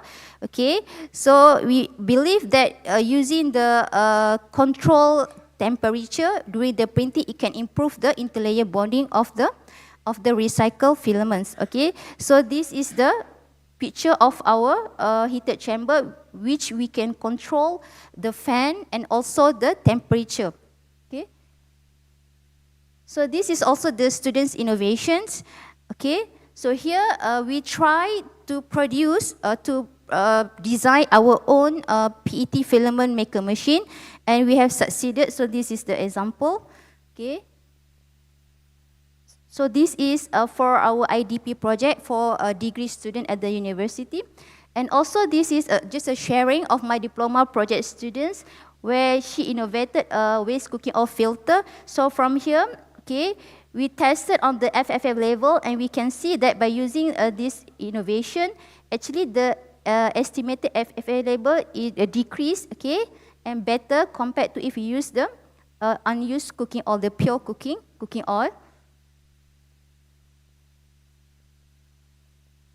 So, to come up with the conclusion, we can say that TVET and sustainable manufacturing must go in hand. Okay, so we as the educators at the university, okay, and technical education, we must try to equip our students not only with technical skills, but with a sustainable mindset. Okay, so we try, in this example, we try to recycle thermoplastic in the field of additive manufacturing and offer a real solution for circular economy.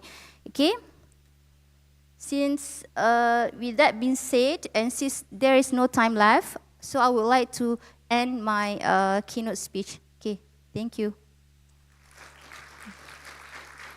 Thank you so much, Dr. Rahima, for that very insightful keynote. Your perspective have truly set the tone for today's session. All right, ladies and gentlemen, I would like to open the floor for the Q&A session to our keynote speaker. Any question?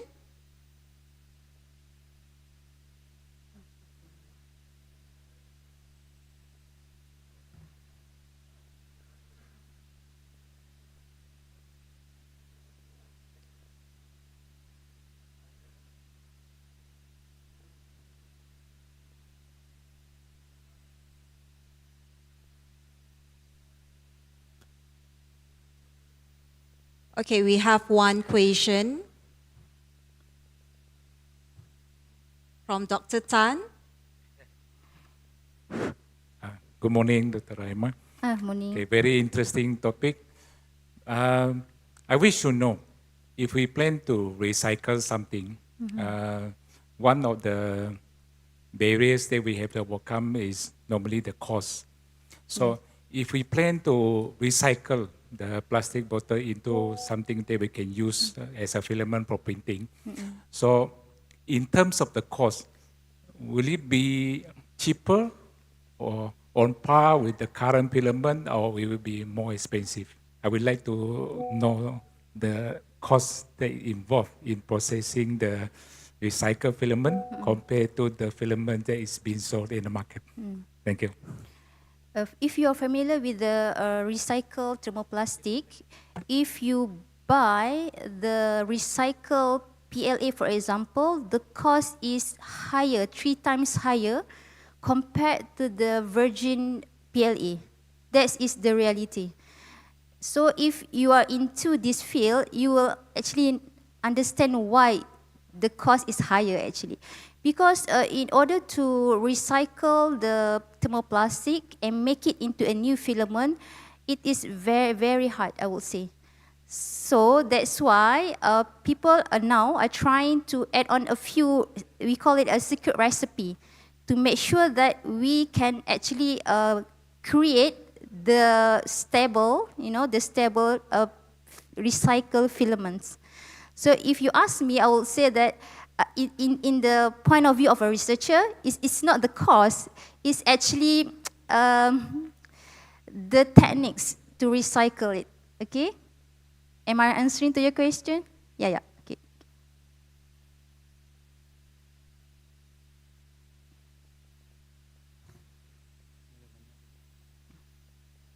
Okay, thank you. Is there any question? Well, I think that's all for the Q&A session. Thank you so much, Dr. Rahimah binti Abdul Hamid, for answering and sharing with us today.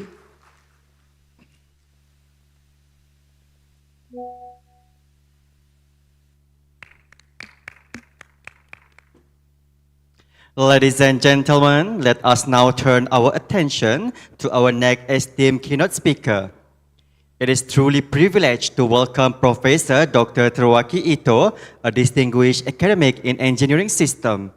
We are honored to have him with us this morning to share his insight. Professor Dr. Teruaki Ito holds a PhD in engineering from Tokyo Metropolitan Institute of Technology, a master from University of Tsukuba, and a bachelor from Chiba University. He is currently a professor at Matsuyama University and has served at the top universities worldwide, including Stanford, MIT, Tokushima University, UTEM, and Okayama Prefectural University. He also lectured internationally, including at Hanover University. And now, he will deliver his keynote address titled The Potential for Circular Engineering in the AI Era. Let's give a big round of applause and welcome Professor Dr. Teruaki Ito to the stage.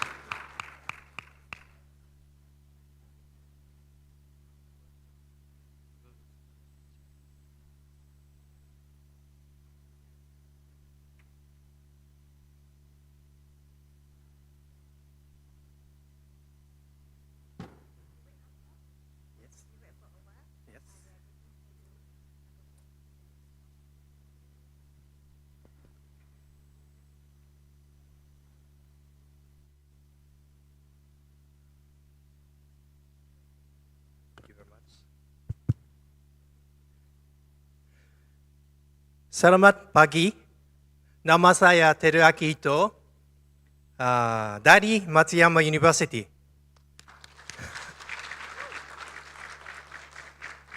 Terima kasih banyak kerana menjawab saya ke persidangan. Pagi itu cemerlang tinggi pada hari ini. Does that make sense? I hope so. Okay, thank you very much for inviting me as a keynote to this very nice conference. Title of my talk is The Potential for Circular Engineering in the AI Era. So I'm going to cover the AI, circular engineering, and sustainable manufacturing things. But I prepared my slide for a 60 minutes talk, so I have to finish it in 20 minutes. So I'm going to talk 3 times fast, so please try to follow me. Okay, I came from Matsuyama University right here. Okay, manufacturing challenges and the shift towards a circular economy. This is a conventional manufacturing industry. So starting from the raw material and production, sales, use, collection, recycling, and the waste is going back to the earth. So concurrent engineering is one of the very, very important approach to make it team working, shorter time to market, and in this way, so that to make it very, very shorter manufacturing. But as a result, this is the environment problem that we are facing with. So we have to, we have the assignment of sustainable manufacturing to solve these issues. Here's the trends of the circular economy or reverse engineering or SDGs or many things. So currently, these topics are very, very popular in our daily lives. So sustainable development since 1916 is one of the topics that we have to follow or we have to solve these problems. So in order to do that, this is one of the approach, the eco-design working plan requirements.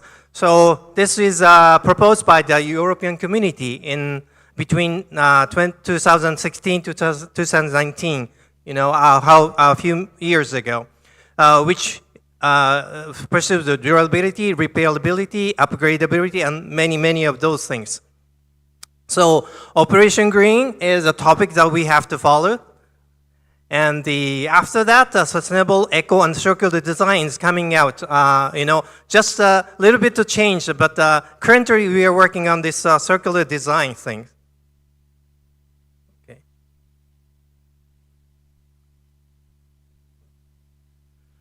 And the circular, so we are shifting from linear engineering to circular economy so that we can circle the materials. So that the goal is to create sustainable system that minimize the waste, reduce the need for new resources, and restore natural ecosystems. So that is we're going to do that. And this is, I think, most of us, we have to follow this kind of circular economy. We cannot, you know, escape from this trend. I'm going to share some of the activities which we have in Japan. So you can see this Tokushima Prefecture is where I live, and this is a zero waste town in Japan, which is very, very rural area. But they live in you know, zero waste town, so they do not waste anything. Just you know, they use it. And they do not dump things. You know, the waste can be also regenerated. So this kind of circular economy is, you know, happening not only that small town, but also many manufacturers in Japan. For example, this is an example of the Panasonic case. They do that. And also this is a Toyo Steel case. Also they have recycled the circular economy of the materials. And also, this is the Mitsubishi Chemical things. They produce, you know, papers, and they use those things many times so that they can reduce the waste. Okay, but when we think about, you know, the past history of Japan, this is a life cycle industry in 1990s in Japan. As you can see, we already have circular economy we did before the SDGs. We have done that. And this is one of the example. Do you know the disposable camera, which is called utsurun desu in Fujifilm industries? I think some of you might have know this kind of cameras, but actually this is not the disposable because as you can see from these pictures, everything can be reduced, reused, recycled. So at the time before the sustainable things, this is also doing that in Japan.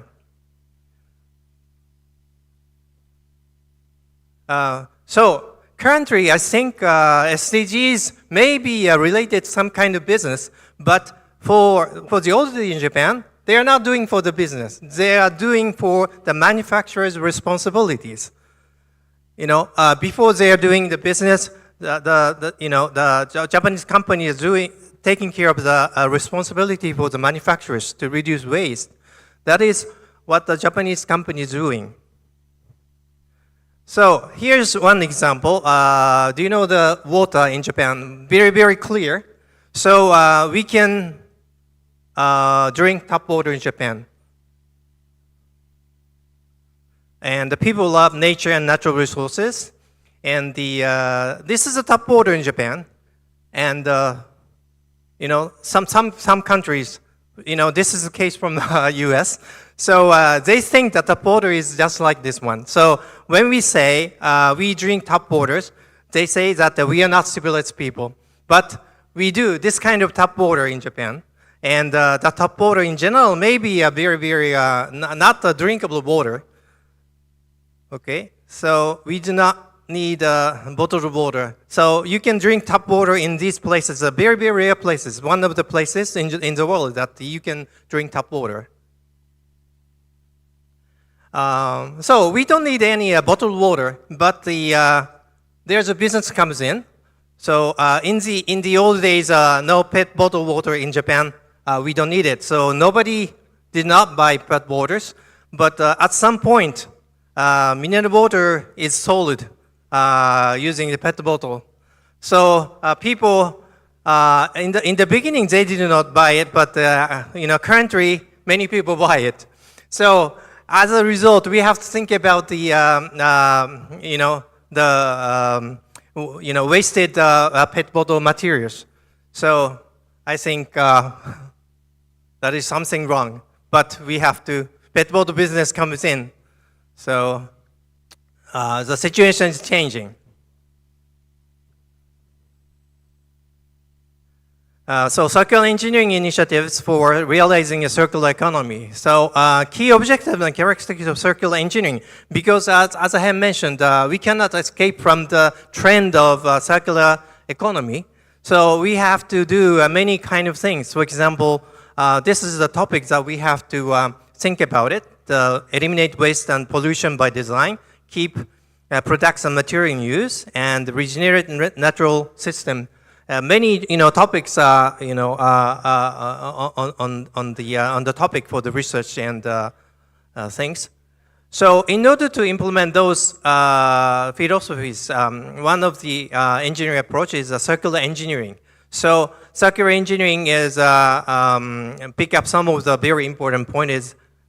Is to design that eliminate waste and pollution, or to design that extend product life cycle span to keep products and material in use, and business model that maximize resource utilizations. So those are a very, very important part of the circular engineering objectives. So reused, rebuilt, and remanufactured is, many people are thinking about the compare what kind of thing is better. So you can see in the Japanese papers, many researchers are working on the calculation of the cost reduction, or the comparison of the cost, as Dr. Rahima mentioned about the PLM kind of things. So in this case, this is a mechanical part. So they are comparing it: a starter, alternator, compressor, which has a very important part of the automobiles. So when they use reduce the parts or rebuild parts or use parts, or they can compare it and make the calculation which is the best to do that. This kind of thing is one of the very, very important topics in the Japanese societies. So conceptual design of CO2 emission reduction, so which is better, new or rebuilt, or those kind of calculations, many people are very, very actively doing this one. So this may be one of the topic for the circular economy things. So this is another approach to design structure matrix and the comparison, and what we should do. Oh, he's coming. Okay, so key objective of character circular engineering is we can do business for circular engineering, a new approach can be proposed.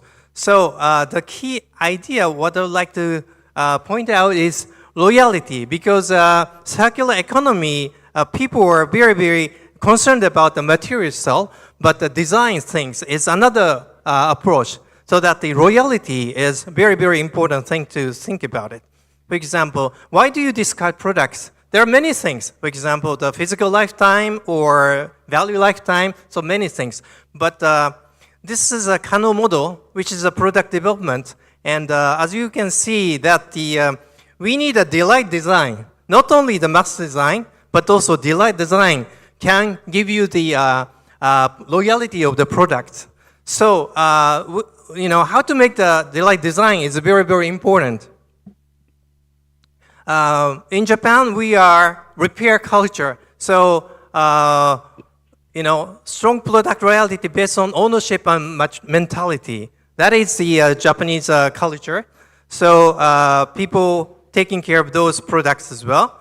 So, this is a kimono. So, not only they wear kimono for one generation, but also they remake or remodel, and the many generations can use the same kind of kimonos. So, for example, repair loyalty and less waste for the sustainable future is, as you can see from this slide. So, this is another approach, not only for the material, but the design is very, very important. Repair thing. 5 minutes left. Okay. Okay. So the product loyalty is how, well, you can think about the products that you are very, very loyal. Many people think that some product you like the very best. So why do you think that this product is loyal to you? There are many factors. So example, airline system, the service, maybe some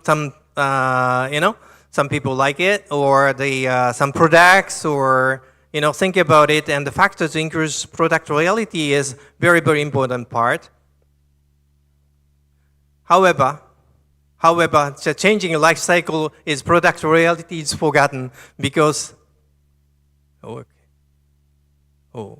So lifestyle changes and people share the product, so they lose loyalty. So that is a very, bad thing for keep the loyalties.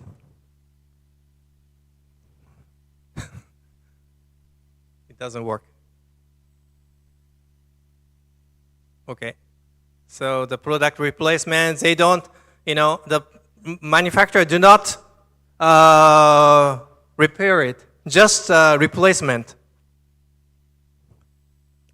The car is also, they do not repair, but loyalty is not feasible because product loyalty is not only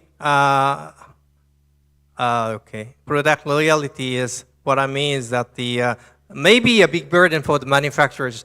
And also, some say yes, the product loyalty, but some say no, because they want all the time the new products. So repair culture, business model. Repair culture, business model. So this is one of the business model. This is, when you cannot purchase a product, if the product can be rebuilt or remanufactured, it's a very, very big business.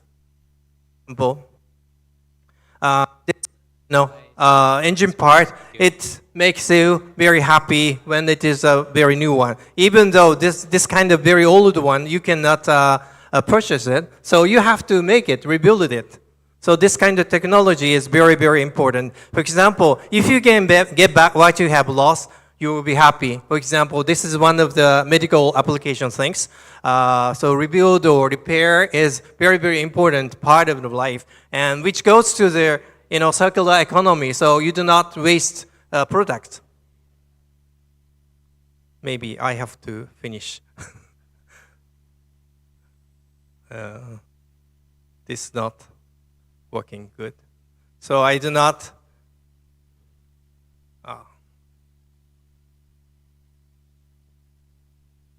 The control does not work. Okay. Okay. So example, new business model. You can make it from the original model to the new business model. And I'm going to go to the AI things to cover it. And AI is many. Okay. Okay. So this is the AI interface. So you can control the AI. And this is also. Okay, I'm going to skip it. This is a skeletal model motion analysis thing. Many things you can do it in the AI. Sorry, I'm going to finish it. And the circular engineering thing is that this is a clean burn. So the thermal power plant. So this is thermal power plant, and the okay. So thermal power plant process simulation is just only process visualization, replication, analysis things. But when we apply AI, we can use deep learning model for the thermal AI. Then I think this is the expanded results. So AI-based estimation for predictive maintenance, we can use it. For example, in this case, from the data, we can predict, 10 minutes after the processes, what will happen. We can, predict after the 10 minutes what will happen. So this is very, very important things. So, sorry, the technology for the culture and the tradition is something like that. I asked AI about this thing. So this is the, this is not good.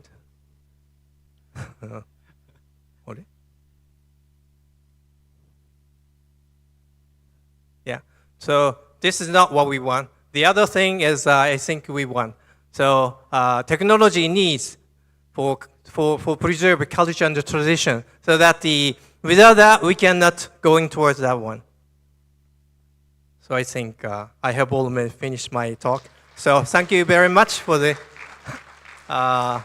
attention. Terima kasih. Thank you, Professor Dr. Teruaki Ito, for such a meaningful and insightful keynote. We're honored by your contribution.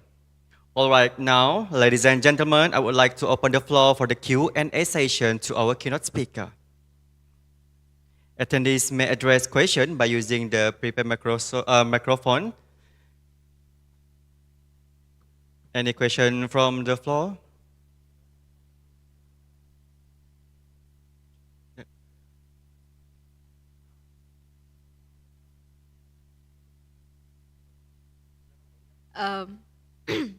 So seeing the presentation and all, and seeing how went from one topic to another,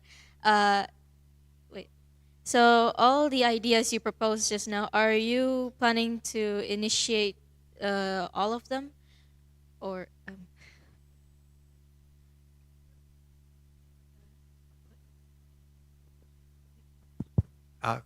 Sorry, could you say it again? You've proposed a lot of ideas so far from one topic to another. I couldn't help but wonder, are you planning on initiating all of these proposals that you have showed us today? What I have shown you is mostly the research activities that we have done so far. So we're not doing at the same time. We have been many histories, so many years we are doing this one. And when we go back, many of the activities what we have done is very, very related to the circular economy or circular engineering thing. So what we would like to do is working on the circular engineering and using AI technologies, which we have done in a different area like human interface or prediction, but we may be able to do that to the circular economy as well. So, many circular engineering things, are doing the cost calculation things, but I think what we would like to do is more on the design issues so that if the people like the products, then they would keep the products, many years, so they do not abandon it. So that is basically what we want to do in the next few years. Thank you. All right. Any more questions from the floor? Maybe one more before we wrap up.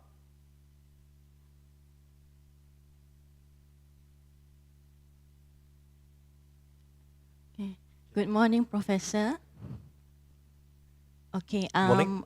Thank you for your presentation, and I'm interested with the concept of circular engineering. I think for circular economy, even in agriculture, especially farming, they already start to implement the circular economy where they use the waste as a source of income. But the question is, at the end of the day, when we look at the cost-benefit analysis, it becomes more expensive to process the waste than to sell the waste directly to maybe collector or just dump the waste. Is much cheaper in terms of production costs. So in the context of circular engineering in your field, what is your insights on the cost-benefit analysis and how, especially Japanese government give incentive to people to actually implement the circular economy, or in Japan the technology for recycling is much cheaper, so it motivates people to do that. Okay, thank you. Thank you very much for very nice questions. I think many people who are concerned about recycling things, they already know that the recycling is much more cost than use virgin products, as Dr. Rahima mentioned in her talk. So I think many people understand that. But still, people have to think about the recycling, circular engineering, which is because of the we cannot escape from that kind of trend, as I mentioned in my talk, and which is, I think, basically based on the business things. Business model is related to that things, because when you do the recycling, many partners, many involved,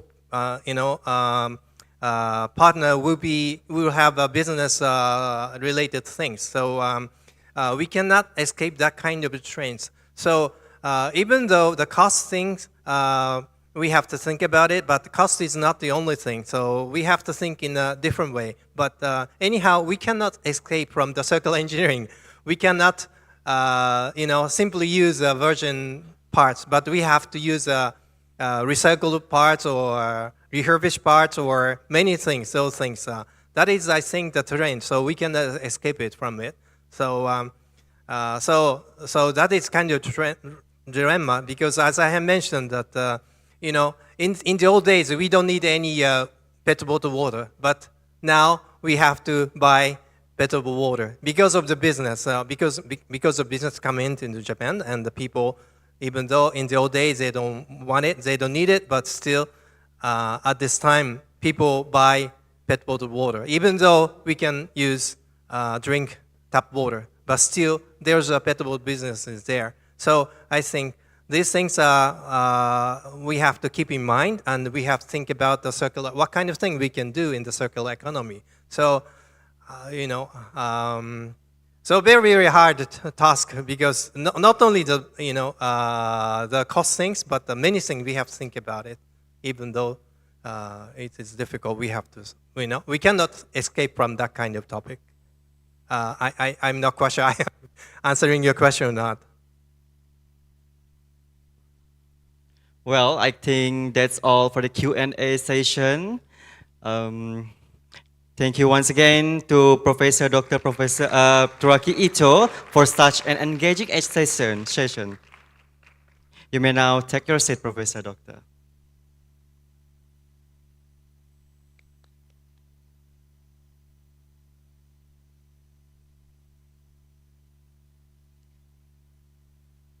Now, moving on to our next keynote speaker, a distinguished academic and administrator with a PhD in organizational behavior from the University of Malaya. She served as the former director of the Center for Research and Innovation at the Department of Polytechnic and Community College Education Malaysia. She has also held key leadership roles, including Director of Selayang Community College and heading the Entrepreneurship Division. Her dedication to lifelong learning and educational innovation has earned her multiple Excellent Service Awards and national recognition. And now, ladies and gentlemen, let's give a big hand for Dr. Noria binti Abdul Malik.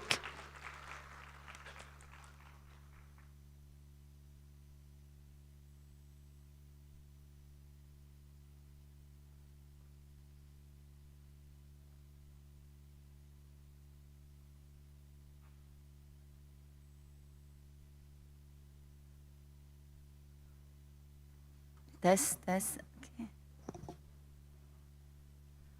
Profito, I would like to give I'm so impressed by your speech. I would like to give my time to you. Anyway, Assalamualaikum warahmatullahi wabarakatuh and very good morning. Distinguished guests, esteemed colleagues, visionary educators, industry leaders, and passionate advocates for skill development. I want to start with a quote that I believe perfectly captures our challenge today. The greatest danger in a time of turbulence, the greatest danger in a time of the change is not change itself, but to act with yesterday's logic. As educators and leaders in Tibet, we are in a time of incredible changes. The world of work is shifting, technology is accelerating, and the demands of our students are more complex than ever. We have always been good at adapting. We look at a different, especially from Prof. Ito just now, but today, adaptation is not enough. We must be innovators. This brings me to the core of my talk. We often focus on what's news. What are news around us? The latest gadget, the newest software, the next big industry trend. But what if the transformation that we are seeking isn't about the big thing, isn't about the next big thing, but about how we strategically and intelligently uses the things we already have. So let me ask you this. When was the last time you thought about a successful TVET graduate and the very first word that came to your mind was innovator? So I give you 10 seconds to think about it. Yeah, I will wrap at the end of the session. Okay, next. This is the outline. They said there are 7 wonders in the world. So today I have 7 points for all of you to walk through. So fasten your seatbelt, ladies and gentlemen. Let us start by the first one. So this will be my outline for today, introduction, why we must transform in Tibet, the paradigm shift in Tibet. I only focus on 3 areas. The role of what needs to be done, and we have already seen some of the examples given by the 2 speakers, and the role of applied research and strategic technology adoption, call to action and conclusion.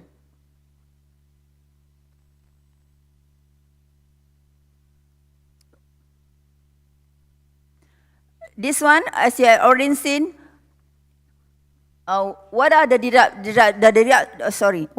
disruption that driving change. Okay, so if you look at here, the overall, we are looking at the industrial RI 4.0, categorized by the convergence of not only digital, but also physical and biological spheres. So the demands of workforce with entirely new set of skills. So here, at the end of the day, traditional training is no longer enough. TVET must embrace applied research and strategic technology upgradation to stay relevant in the future ready. Okay, next one.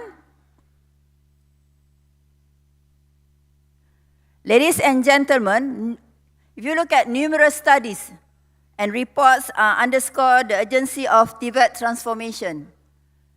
A UNESCO strategy on TVET 2022-2029 highlights the critical need for TVET system to facilitate successful and just transition to more digital, green, and inclusive economies and societies. It emphasizes the importance of skill development for empowerment, productive employment, and decent work. Recent research consistently points to the challenges and opportunities in this transformation.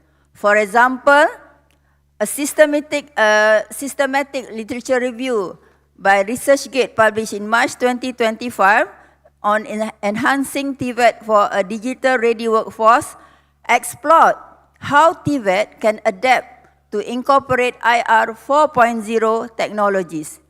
The review identifies that while technology like VR and AR can stimulate real-world environments for practical training, significant hurdles remain, including the high cost of technology, like asking the question asked by the student just now. It's really costly for us to include the continuous need for upskilling trainers and resistance to change.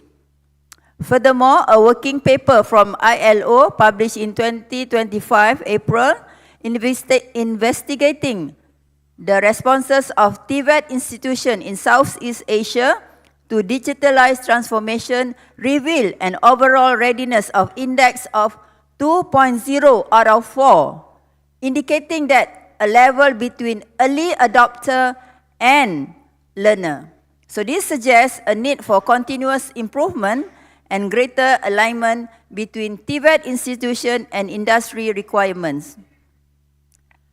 Studies also highlight the crucial role of curriculum transformation to embed digital and technological skills like data security and cyber security, which was done by Akyazi 2020, cited in journal in 2024.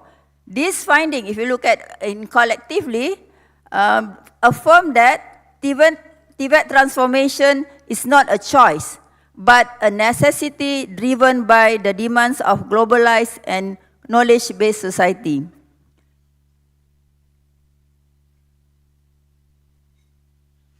Ladies and gentlemen, to respond to this shift, TVET must undergo a paradigm transformation. This transformation can be strategically addressed. I highlight on these three key areas. First, from blue collar to new color skills. So we have from blue collar to new color skills. For decades, TVET has been associated with blue and white collar jobs. Okay? Blue collar skills are the traditional manual, technical trades, while the white collar skills while the white collar skill is the administrative and professional role. However, the future of work is blurring these lines, giving rise to what we can call the new color skills. These are hybrid skills that combine technical proficiency with cognitive, social, and emotional competency. For example, new color skills include green skills, the ability to apply technical knowledge to promote sustainability and environmental responsibility. For example, a TVET graduate in automotive technology isn't just a mechanic. They are supposed to be an expert in electric vehicle diagnostic, battery management, and renewable energy system. Another skill in new color skill, digital skill, beyond basic computer literacy. This includes the ability to work with data analytics, artificial intelligence, and cyber security protocols. For example, an agriculture technician now needs to understand how to operate and interpret data from precision farming drones. Another one is about human skill, often called soft skills. These are becoming more critical than ever. We are talking about complex problem solving, critical thinking, creativity, and effective communication. A welder, for example, now needs to be able to read complex schematics, troubleshoot design flaws, and collaborate with engineers on a project. The second one, we want to shift from routine-based TVET to innovation-driven TVET. We look at our traditional TVET model, often focus on producing skilled workers who can follow a set of established procedures with precision and efficiency. We train students to be expert in routine tasks, but in a world where AI and automation can perform many routine tasks faster,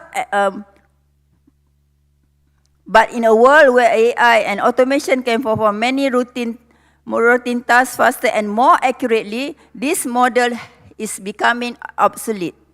The modern TVET graduate must more than just a follower of instruction. They must be a problem solver, a critical thinker, and an innovator. We need to shift our focus from doing the job right to doing the right job better. The third one, from craft-based skills to technological-based skills. Historically, TVET was built on a foundation of craft-based skill, mastering trade from manual dexterity and years of practice. While the mastery of a craft remains important, it is now fundamentally intertwined with technology. The modern craftsman is not just working with their hands, they are working with sophisticated digital tools, software, and automated machinery. A carpenter, for example, is no longer just using a handsaw. They are using computer-aided design, CAD software, and CNC routers. The very nature of what a skill has been defined by technology. So our question now, what do we need to do? So we can see that TVET must become modernized with digital, immersive, and industry-driven content, research-driven to solve real industry problem. TVET also need research-driven to solve real industry problem. Also tech-enabled through adoption of AI, IoT, and smart labs. We also want to align with SDGs, promoting green jobs and sustainability, institutionally resilient with skills trainers and innovative ecosystem. As I often said, TVET must become tech-enabled, research-driven, and future-ready.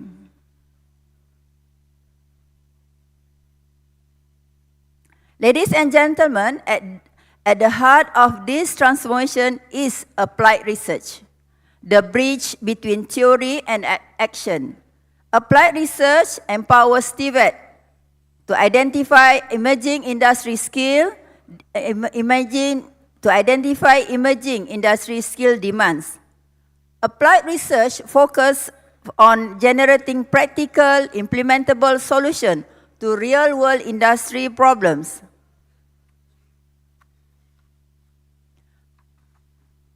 Solutions that not merely theoretical, but ready for deployment at low to medium levels of technology readiness. To ensure TVET institutions become hub of innovation, that directly support the workforce and industrial productivity, design innovative models such as immersive learning and digital portfolio, evaluate the effectiveness of new technology and invention, address barriers like infrastructure costs, faculty readiness, and tech resistance. With robust research, TVET institution can move from reading to change to leading it. Applied research gives us the insight, but technology gives us the tool.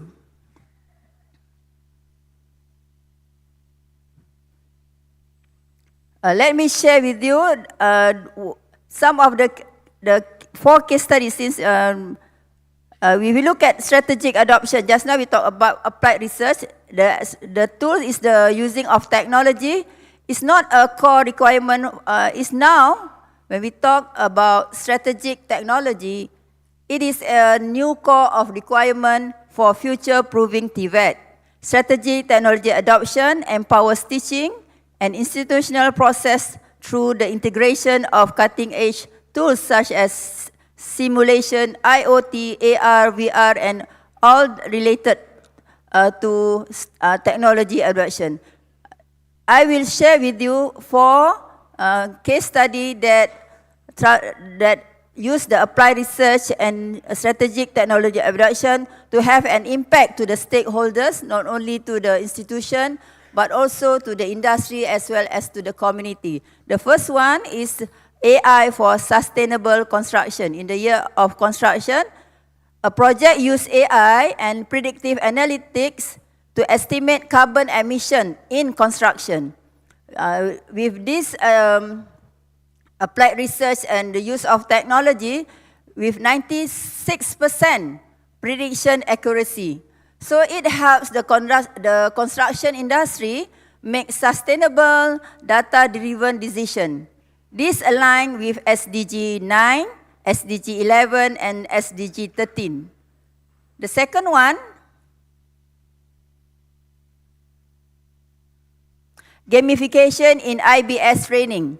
Another example is a gamified training module was developed.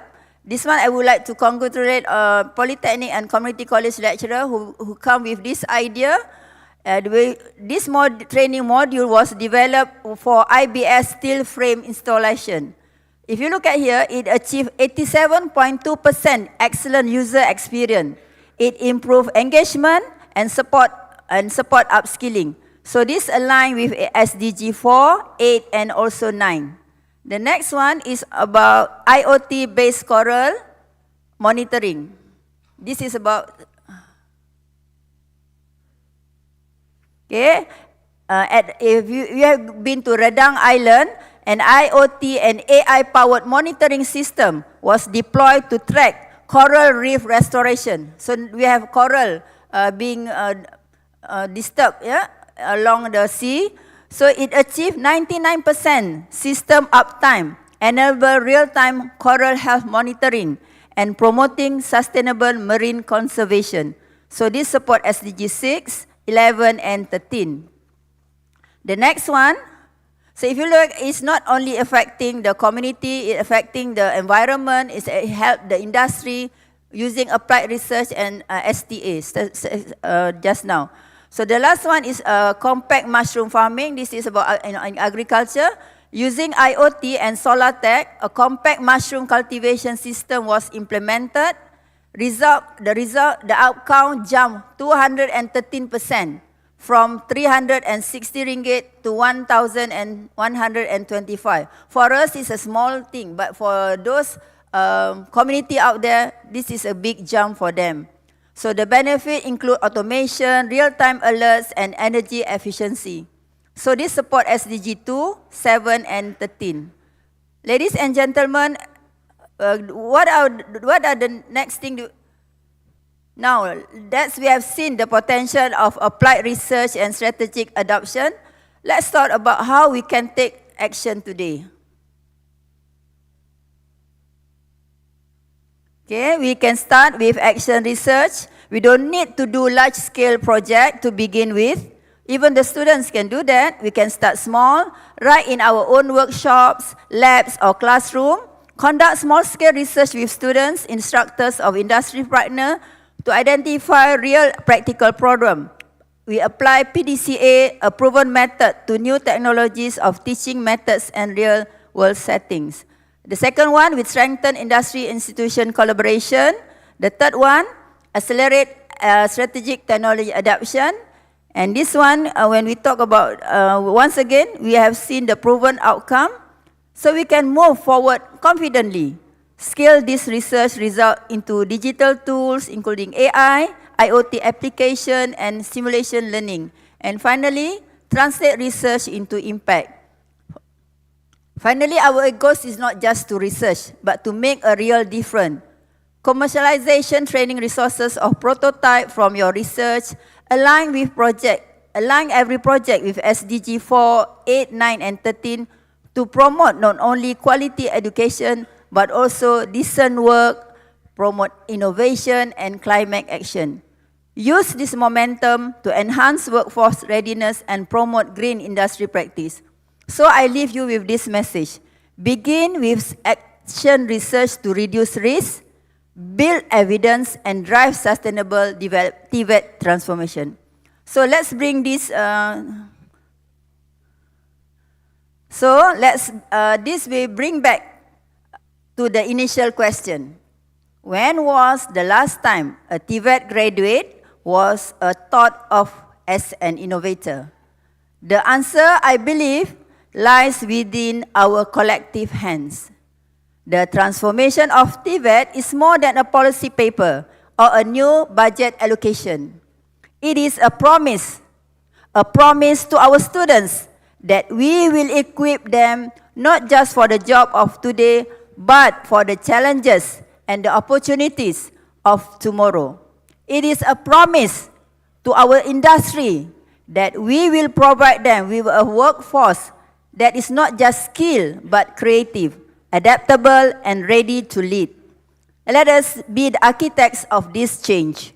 Let us move beyond the familiar and embrace the transformative power of applied research and strategic technology. Let us commit not just to training workers, but to shaping new generation of innovators, creators, and problem solvers who will build the future we all hope for.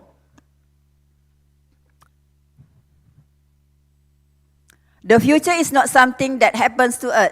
It is something that we create. Again, in the realm of TVET, we have the power to create a future where every individual is equipped to thrive, to adapt, and to contribute. Let us lead this transformation together. I believe if we do our role in each of our way, one day the global index, the global innovation index can be increased especially from Malaysia. Last year we are on the 30th, 33. Hopefully, the small things that we do on our own way, we can improve the global innovation index. Thank you for your attention. Thank you for your commitment. Thank you for your partnership. I welcome your thoughts and look forward to our collective journey in transforming TVET for the future. Thank you.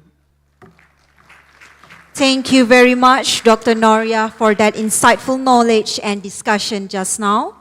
All right, now, ladies and gentlemen, I would like to open the floor for the Q&A session to our keynote speaker. Is there any question? One question only?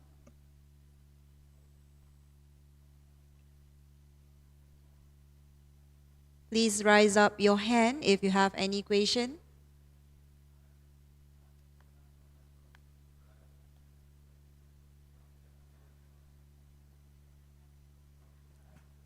All right, seems like we don't have any question for now, so that just shows how clear and insightful the session was. Thank you, Dr. Noria. Ladies and gentlemen, let's give a big round of applause.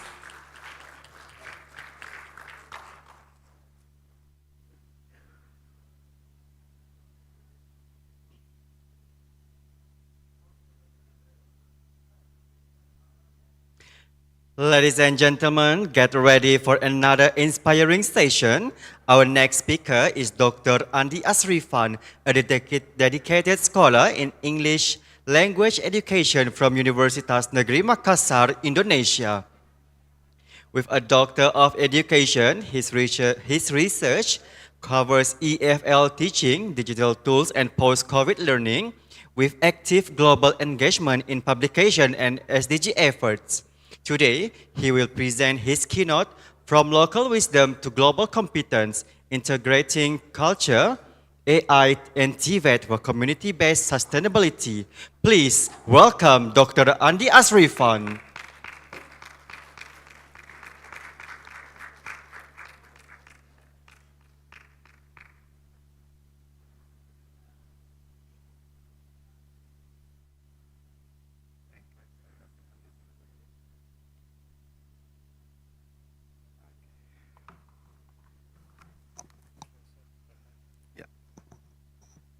Thank you.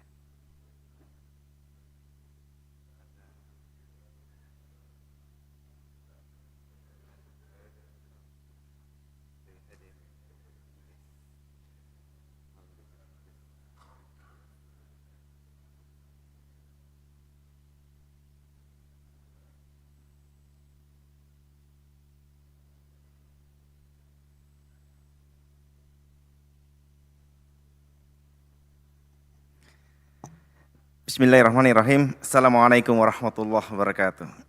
Alhamdulillahirrabbilalamin. Salatu wassalamu ala rasulillah wa ala alihi wa sahbihi ajma'in. Yang berhormat Dato' Sri Roland Sagahwein, as Minister of Education, Innovation and Talent Development Sarawak, Malaysia.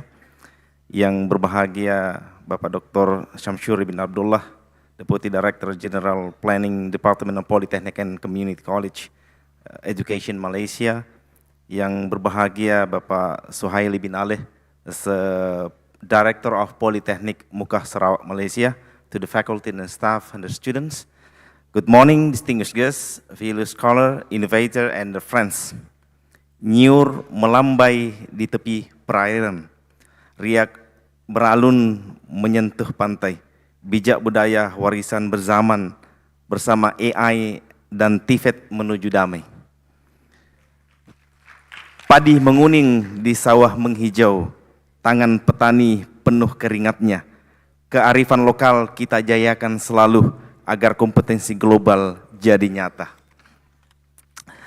It's a true honor to stand before you today in the TECHON, in the 18th TECHON in the beautiful city of Kuching. I still remember I was here 2 years ago. In the 7th TECHON in the same city, beautiful city without horn. Jadi kota yang tidak pernah saya dengar ada bunyi klakson dan sangat sejuk. And then I would like to extend my gratitude to organizing committee for bringing together such a diverse and inspiring group of mind to discuss how AI, artificial intelligence, technical and vocational education and training, and renewable energy can drive a sustainable future aligned with the sustainable development goal. Ladies and gentlemen, my presentation today is from local wisdom to global competence, how we integrate the culture, AI, and TVET for community-based sustainability. I think this is the root in the simple but powerful idea. The solution to our global challenges often lie in the wisdom to our local community as we embrace the transformative power of AI and skill fostered by TVET. And then we must also preserve and elevate the cultural heritage that shape our identity. So, ladies and gentlemen, this exploration of transformative approach to education is one of the bridge tradition and innovation. And then I'm trying to highlight how indigenous wisdom, AI, and TVET can close into a powerful model for community-based sustainability. And our lens is Southeast Asia, Malaysia, and Indonesia, where cultural society plays rapid technological ecological shift. So we will investigate how the integrating local practices with cutting-edge tool like AI and the modern curriculum design foster globally competent citizens without compromising cultural identity. So I'm in the Ministry of Education and Culture curriculum designer for 3 years. So I'm trying to share my experience when as a team in designing the newest curriculum for Indonesia called Curriculum Merdeka or Independent Curriculum. So where we integrate these 3 pillars, AI, culture, and also TVET. Ladies and gentlemen, so this presentation unfolds from the comprehensive interdisciplinary study that links 3 transformative pillars: local wisdom, artificial intelligence, and technical vocational education or TVET.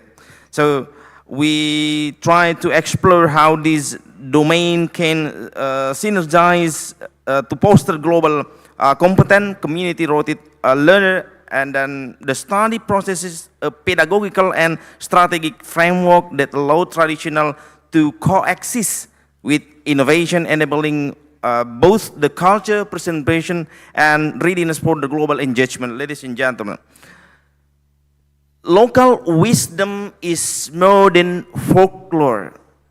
It's involving epistemology grounded in the community, environment, and spirituality. Across diverse culture, it encapsulates ecological intelligence, moral guidance, and survival strategy developed over generation. From traditional irrigation in the Southeast Asia to and then healing practices, this system represent adaptive, sustainable responses to the local challenges, and they form the basis of identity, belonging, and collective resilience. Ladies and gentlemen, so in the area of globalization, climate change, and digital transformation, global competence is not optional, but it's essential. It encompasses the ability to understand diverse perspectives, evaluate global issues, and act collaboratively for the sustainable future.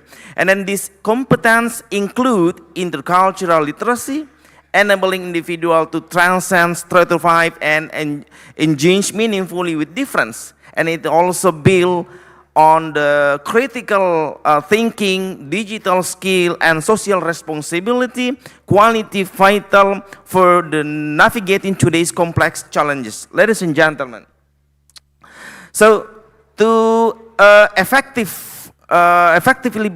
bridge the divide between local tradition and the global imperative, we require to boost the theoretical model that recognize complexity and promote the inclusivity. In the post-colonial theory, encourage the deconstruction of dominant Western narrative in education, uplifting individuals' way of knowing and fostering epistemology and justice. And then, meanwhile, illustrate how community adapt and transform global trend to align with their cultural identity and providing that globalization need not be homogeneous. Ladies and gentlemen, so in technical and vocational education and training TVET can not longer be limited to just a market-aligned skill. In a culturally rich society, its true value emerge when aligned with the local context, integrating the traditional knowledge, integrating the community practices, and also ecological stewardship. By recognizing expertise such as we find, and then herbalism or sustainable farming as legitimate domain of technical knowledge about our heritage, ladies and gentlemen. So,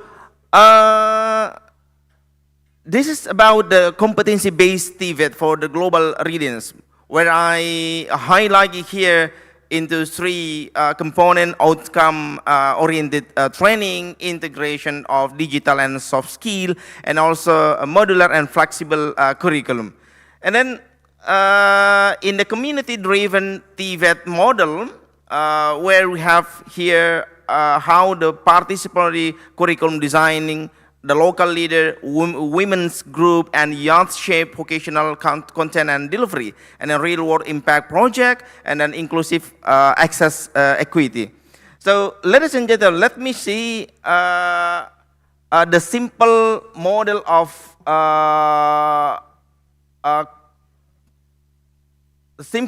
how we integrate culture. How we integrate culture, AI, and TVET in the curriculum development. Here, the curriculum integration, where the core element of TVET, culture, and AI, TVET prepare the learner for specific trade, craft, and career at various levels. And then cultural integration ensure the curriculum relevance by respecting local value, tradition, and languages.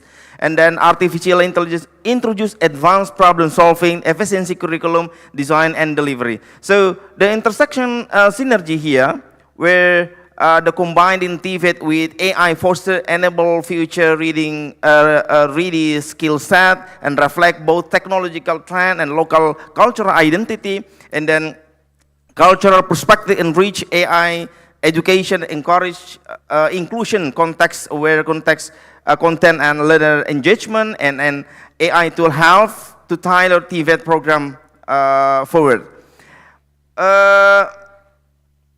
Here, the application of curriculum in curriculum development. So AI enhanced teaching and learning, embedding cultural in TVET content, and collaborative curriculum design, ladies and gentlemen. But we have some strategy to face this one, where enhance employability and social inclusion, and also professional development for the teacher, where we increase and also support all the professional teacher to continue upskilling, where Dato Sri Roland say upskilling in AI tool and cultural responsive pedagogy become essential for TVET educator, support networking, and then also help teacher adapt to evolving curriculum standard. And the last here, some strategy recommendation to support this one, where invest in teacher training that combine AI literacy with cultural awareness, develop inclusive curriculum policy involving all the stakeholders, especially marginalized cultural group, and also prioritize infrastructure, exactly, improvement to support equitable access to AI-driven TVET and sources. And the last, here are some expected outcome and long-term impact for this combination, integration, culture, AI, and TVET.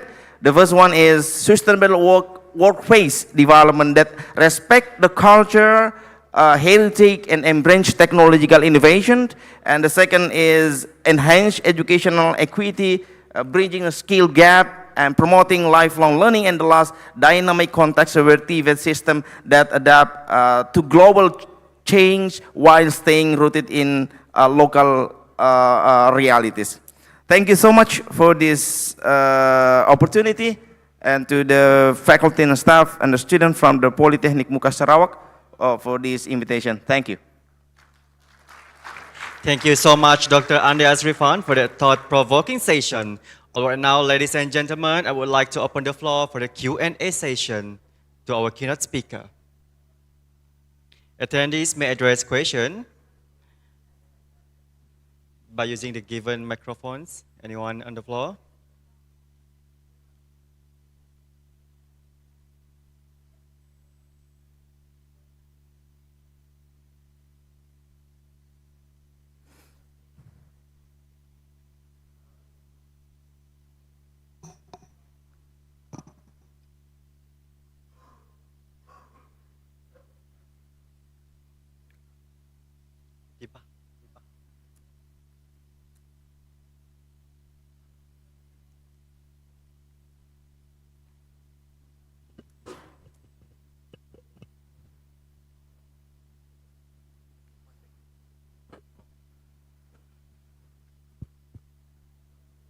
test. Okay, Assalamualaikum and very good afternoon, Dr. Astri. Thank you for a very insightful speech. I have a few questions to ask regarding the use of AI and how it connects to the development of curriculum, especially in the TVET and cultural. So, what are the ethical considerations that we will look into, or should we address when incorporating AI into a culturally rooted education system? That's the first question. Ethical considerations on the use of AI, and the second one is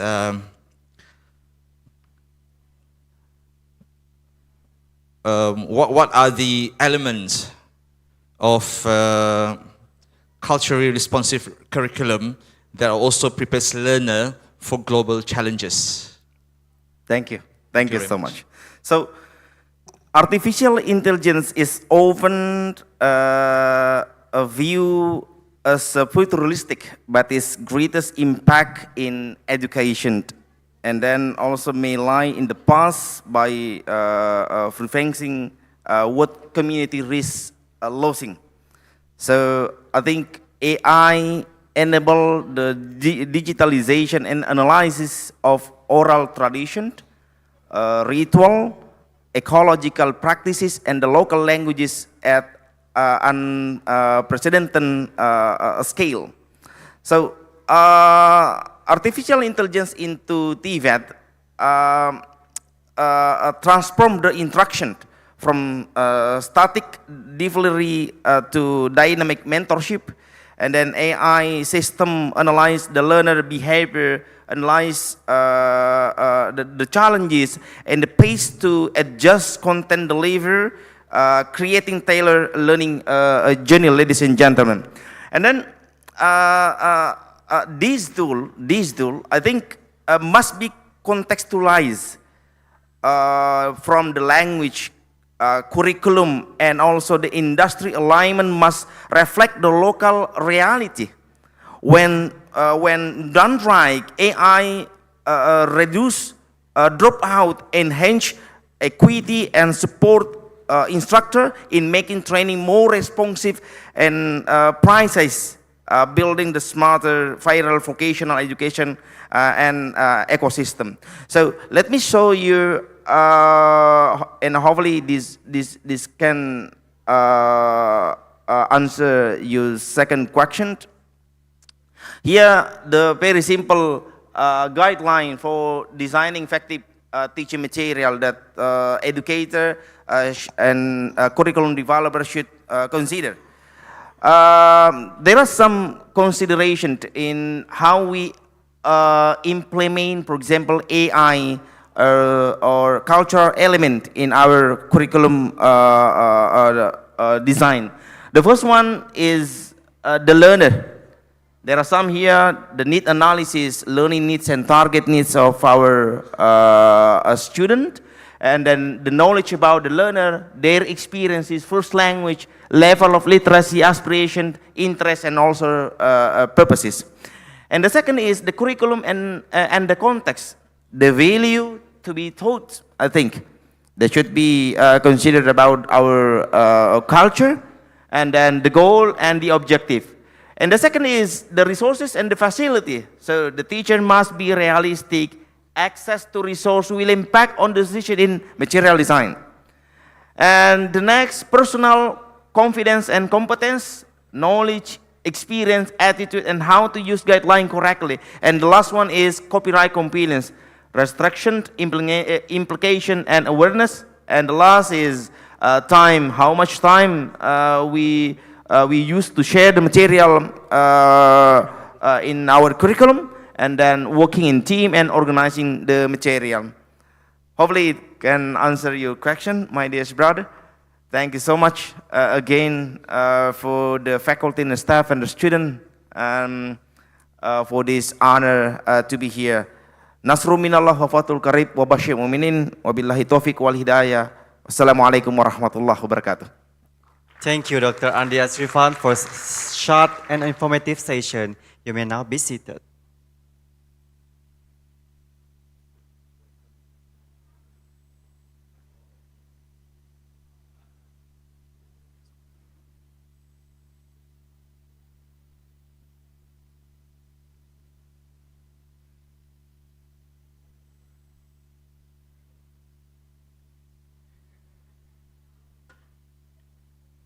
Ladies and gentlemen, we'd like to welcome our Pengarah Politeknik Mocha, Dr. Suhaili bin Ale, and Yang Berbahagia Dr. Syamsuri bin Abdullah, Deputy Director General Planning of Polytechnic and Community College Education, who has just joined us in the hall. And thank you for being here with us during this keynote session.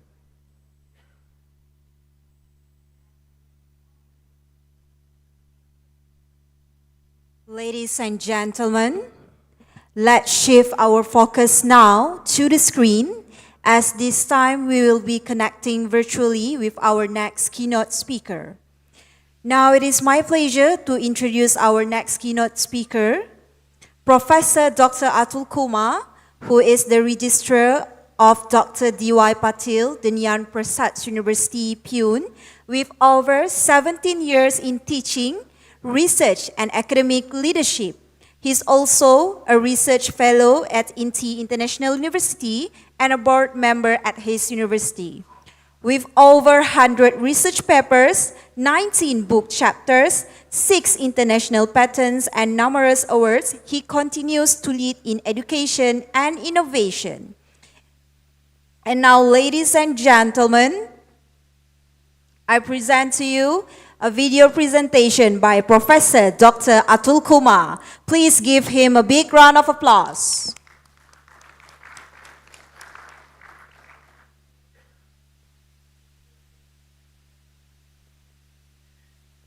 Good morning to all respected dignitaries, scholars, innovators, and esteemed participants joining us from across the Asia and beyond. I am Professor Atul Kumar, currently serving as the Registrar of Dr. D.Y. Patil Nyan Prasad University, Pune, India.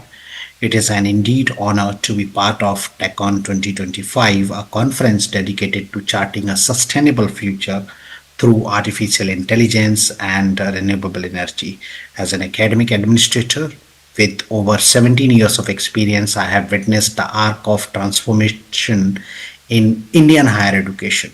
But what we are seeing today with artificial intelligence is not just change, it is a complete reimagining of what an university can be. So in today's presentation, we are going to harness artificial intelligence for inclusive, innovative, and sustainable education. The presentation's flow will be discussing a bit about AI imperative, AI in education, research, administration, some of ethics and capacity building things, and then CRISP model for the university and call to action.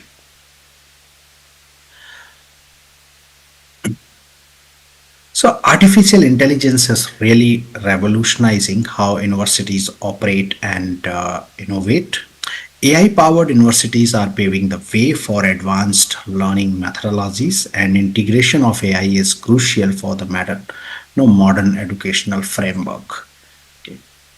As far as AI imperative, especially in higher education, is concerned, AI is no longer a speculative future. It is shaping the present, from personalized content delivery to predictive analytics and automation.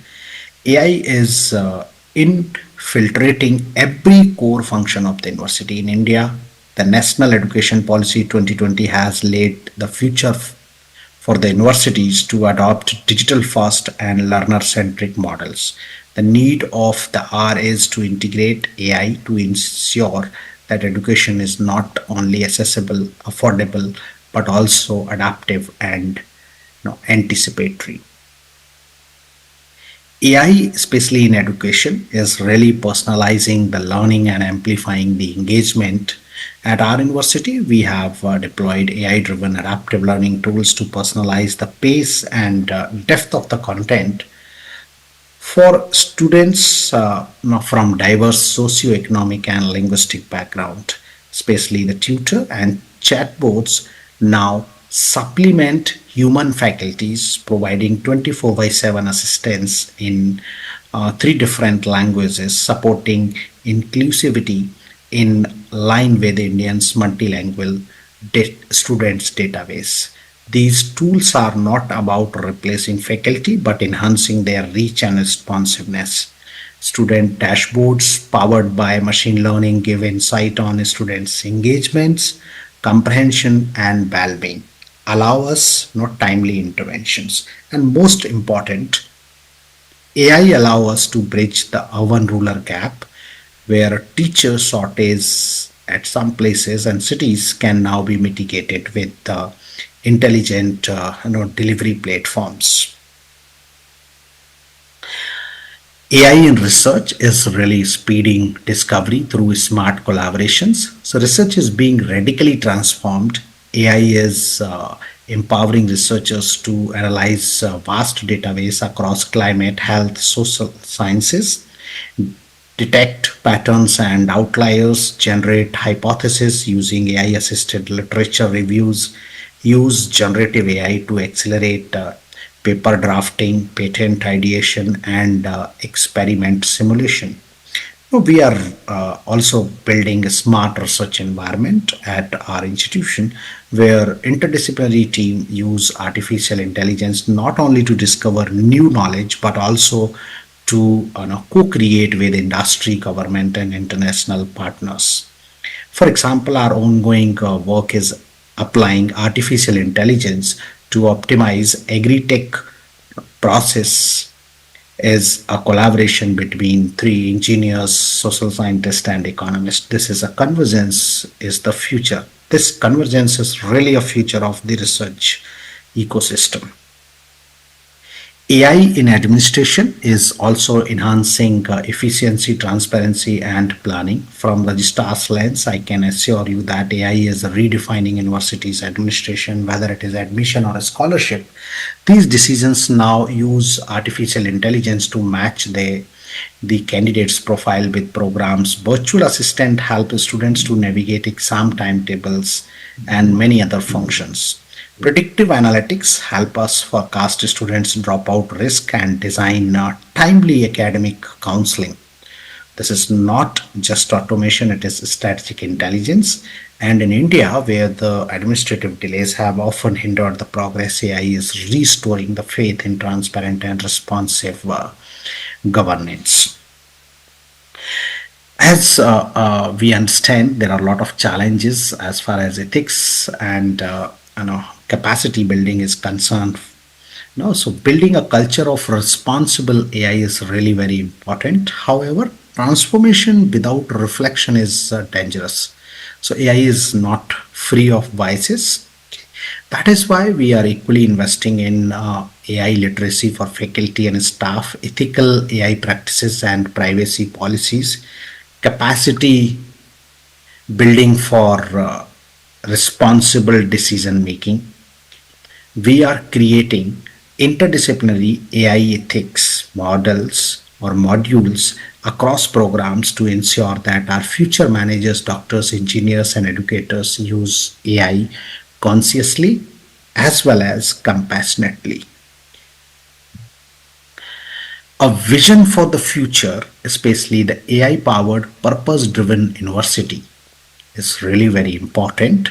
And so what does AI-powered university for the future look like? It is the space that is adaptive to every learner's journey, collaborative in its research mission, transparent and data informed in its governance, global in outlook but rooted in local context. So at our university, we call this model the CRISP University, connected, seamless integration of technology and stakeholders, responsiveness, agile adoption to evolving educational needs, inclusive, equitable access and support for all learners, sustainable long-term viability with responsible resources use, productive, data-driven foresight guiding decisions. So there is definitely a call to action between India, Malaysia, and even beyond. So let us not think of AI as a threat or a luxury, but as a transformation ally in building a future-ready, sustainable higher education system. India and Malaysia both have a unique opportunity to co-lead this transformation, sharing scalable module training programs and collaborative research lab. So let this conference be a birthplace of new alliances for innovation, for equity, and for the next generation. So at the end, I would like to once again thank you for this platform. Let us together shape the university that are not only powered by AI, but are guided by values, vision, and veracity. So here are my contact details. My email ID atul.kumar@dypdpu.edu.in. I'm also in LinkedIn. If somebody is having the queries and questions, we can connect over there on LinkedIn. Here is my WhatsApp number. You can connect with this as well. So once again, thank you so much for giving me an opportunity, and let me congratulate the entire team for hosting this wonderful event and the conference. So thank you. Tarima Kashi, thank you. Thank you, Professor Dr. Atul Kumar, for that impactful keynote. Although presenting remotely and joining us virtually, your insights were truly valuable. Ladies and gentlemen, let's once again give a big round of applause. Honorable members of the floor, as we approach the closing today's conference, we have one final keynote speaker who is sure to leave a lasting impact on this conference. Assistant Professor Dr. Samira Raki is a marketing expert at EMAA, American Business School, Agadir, Morocco. She holds a PhD from University Malaysia Sarawak with a focus on brand management, consumer behavior, and digital marketing. She has published widely, presented at global conferences, and was named Best Paper Presenter at TECHON 2023. We're delighted to have her back again this year, joining us virtually. Let's now turn our attention to the screen and give a warm round of applause for Dr. Samira Raki. Hello, everyone. It's a real honor to be invited back for a second time to speak at TECHON. I would like to extend my sincere thanks to the conference organizers for this opportunity. It's a privilege to be part of this insightful gathering of scholars and practitioners. My name is Samira Raki, and I'm Assistant Professor of Marketing at the National School of Commerce and Management of Agadir, Ibn Zohr University. And today's keynote is titled Marketing Theories in Action, Bridging the Gap Between Academia and the Business World.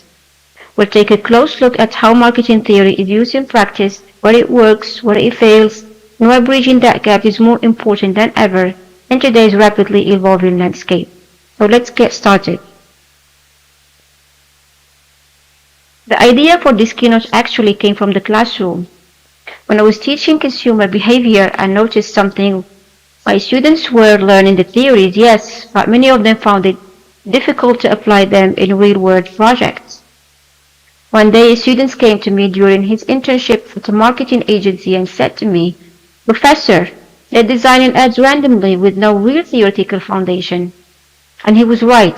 The agency was creating campaigns based on instinct or trendiness without aligning with any strategic marketing framework. That experience really confirmed something I had been thinking.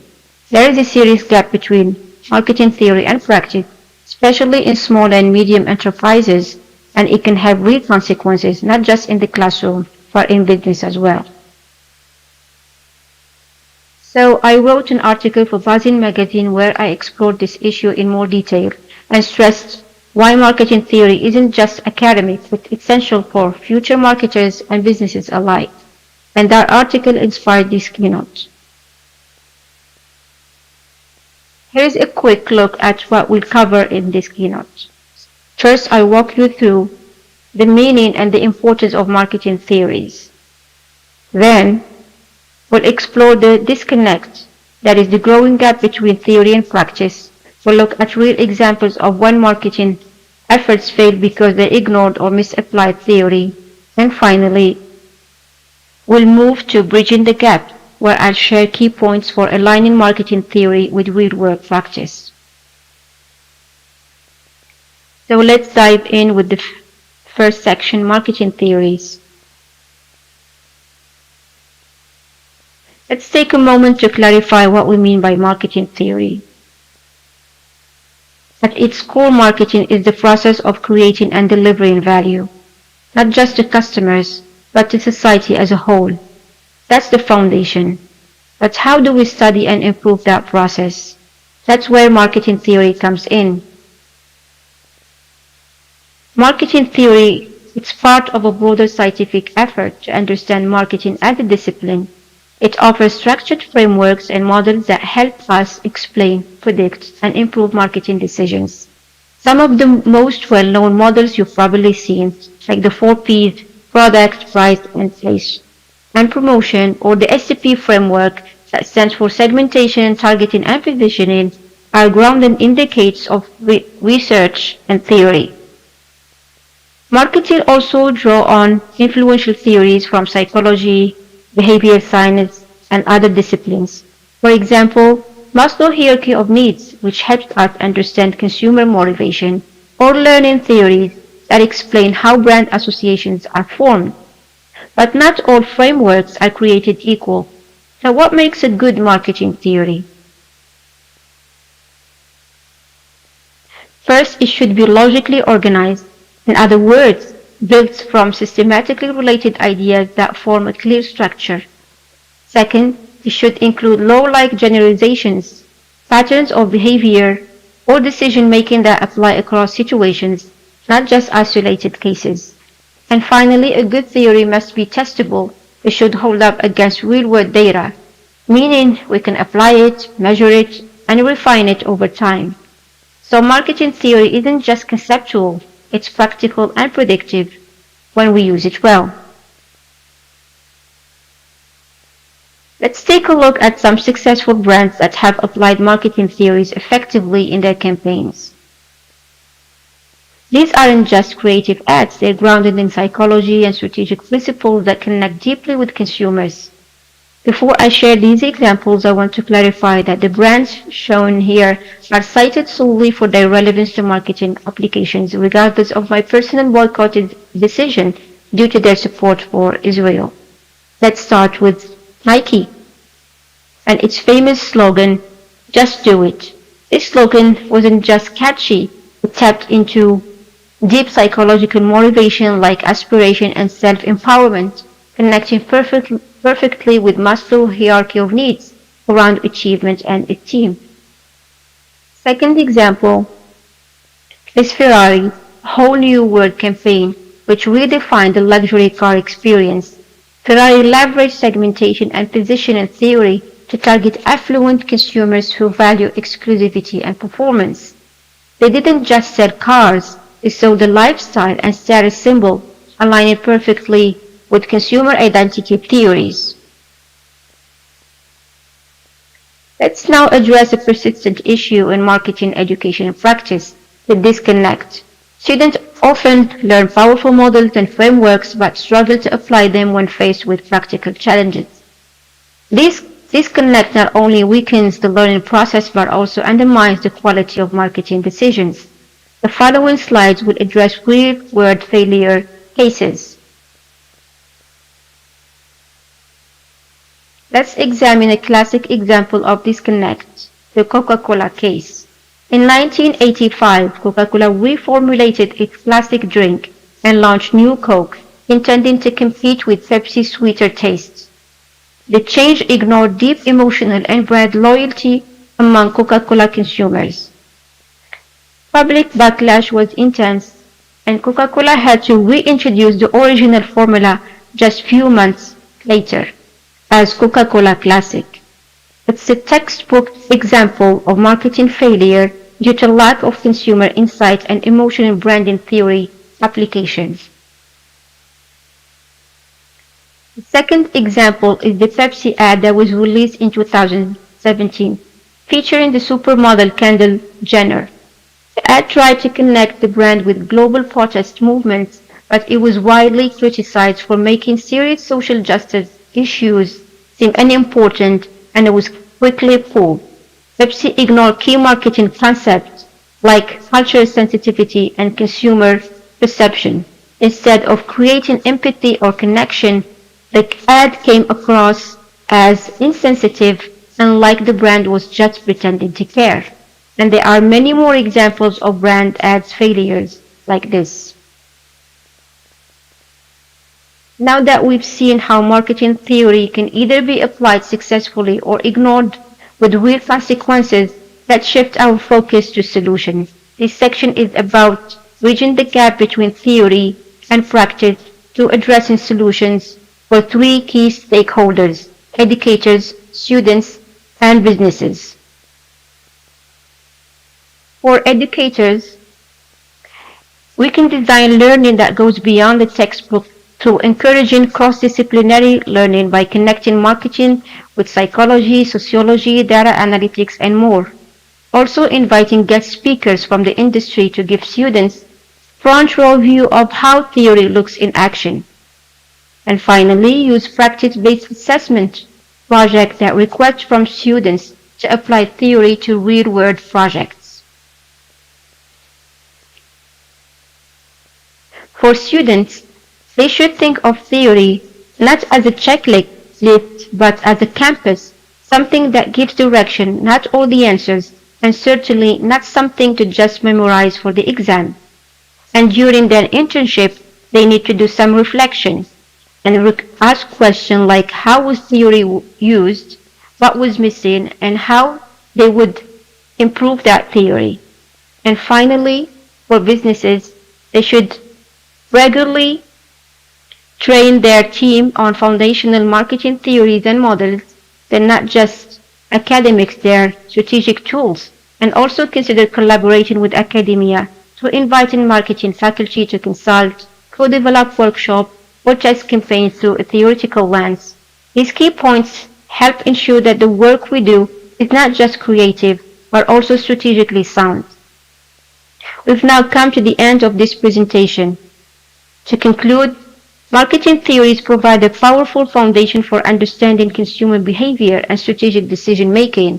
However, their true value shines when applied in real business context, helping companies innovate, connect with customers, and achieve sustainable growth.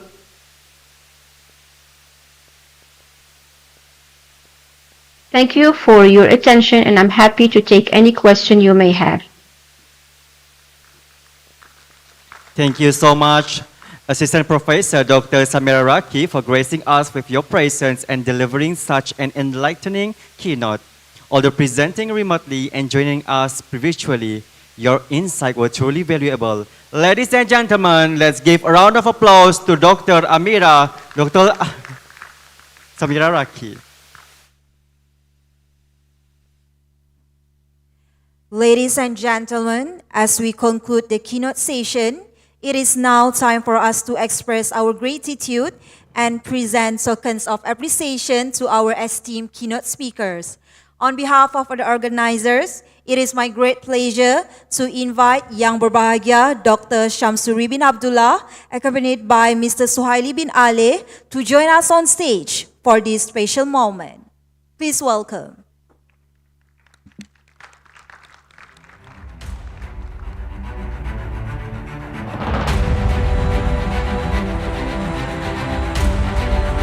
To all our respected keynote speaker, kindly requested to stay on stage first for group photo session. Ladies and gentlemen, let us give a big round of applause to our first keynote speakers, Dr. Rahimah binti Abdul Hamid. Please join on stage, Doctor.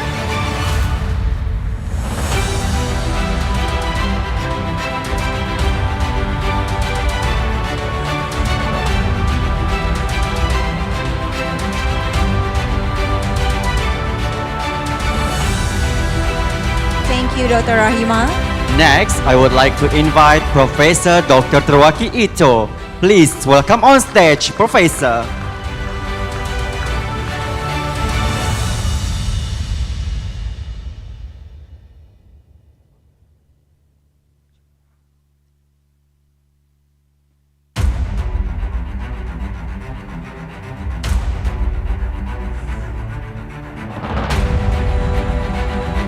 Thank you, Professor Dr. Truaki Ito.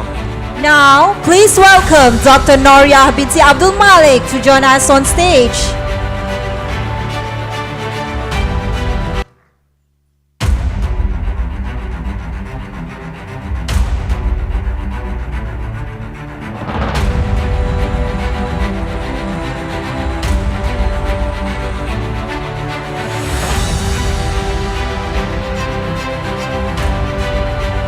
Thank you, Dr. Noria.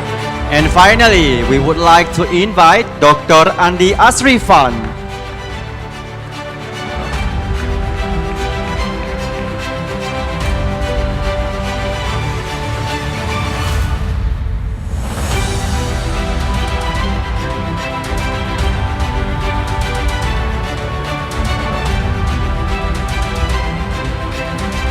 Thank you, Dr. Andi Asrifan. All right, now I would like to invite all of our keynote speakers to come forward once again for a group photo.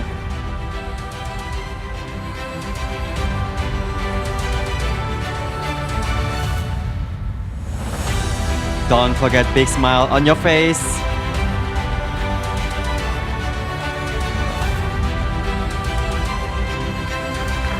Cheers and congratulations, ladies and gentlemen. Let's first give them a big round of applause. Thank you very much to our distinguished guests and speaker for being with us on stage. You may now return to your seat.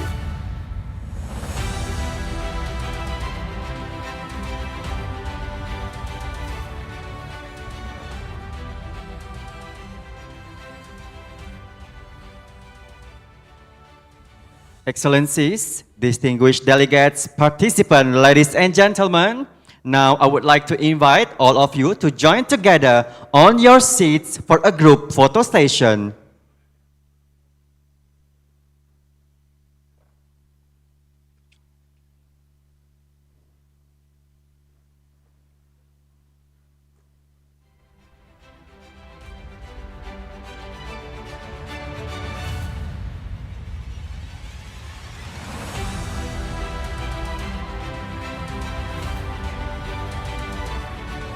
Our committee members may fill up the seat.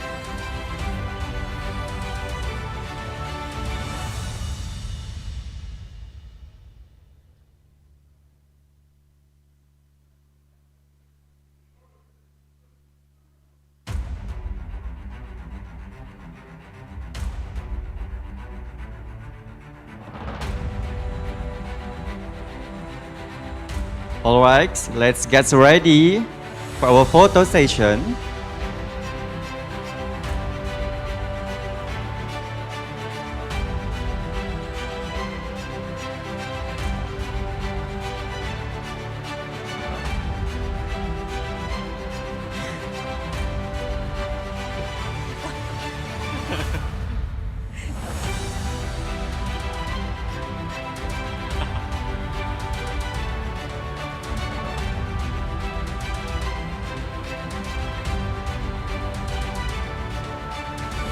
All right, please sit back, relax, and make sure you have your beautiful smile on your face. All right. Are you guys ready? One, One, two, three. Smile. Say cheese. Say cheese. Once again. Freestyle. Thumbs up. Okay, that's all. Congratulations. Thank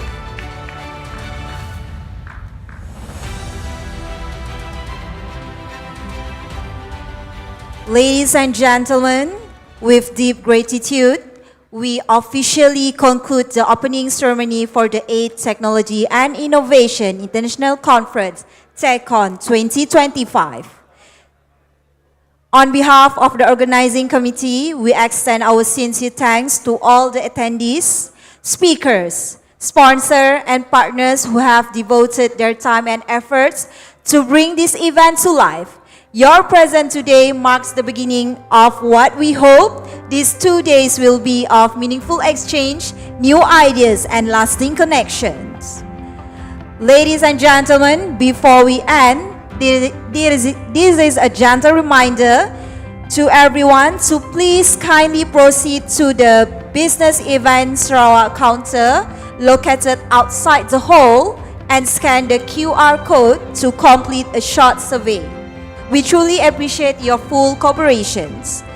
With that, as your master of ceremony, I, Madina Shadan, And I, Kawarizmi Rafi, thank you once again for being with us. We apologize for your any shortcomings during the ceremony and wish you a productive and inspiring conference ahead.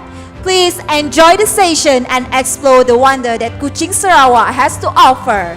Lastly, we hope that everyone enjoy your stay and create lasting memory during this event. Thank you. Excellencies, distinguished delegates, participants, ladies and gentlemen, we now invite all guests to enjoy a refreshment lunch at Cafe Via Mare. Attendees are requested to remain stay in the hall first to give way to our honorable guests. Thank you for your cooperation. Announcing the departure of our distinguished speaker and guests.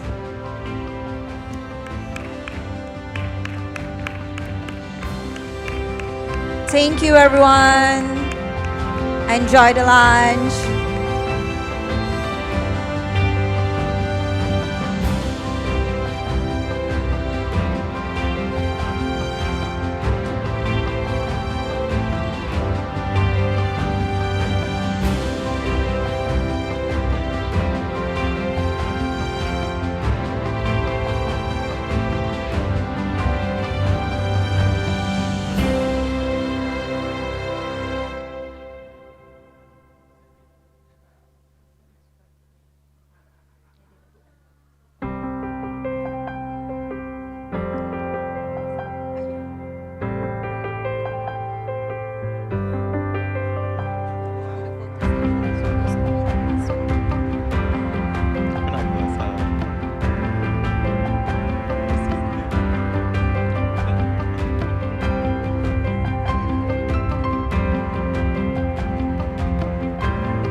Ladies and gentlemen, just a friendly reminder, if you park your vehicle today, please scan and register your car plate number at the counter to enjoy the flat rate parking. Thank you for your kind cooperation.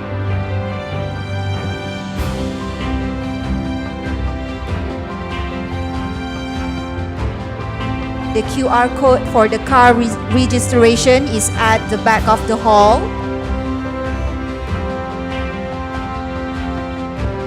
Thank you, everyone. Thank you, everyone. That's it. TECHON 2025.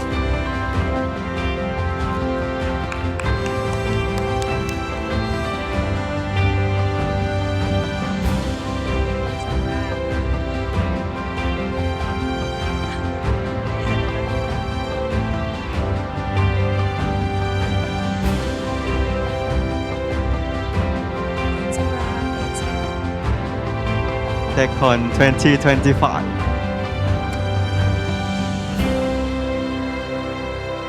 We hope you enjoy the day. Laju, laju dia. buat kerja. Tangga ke sini? Nangga dulu, situ dulu. Session kakak. Sekejap. Okey, tangga ke.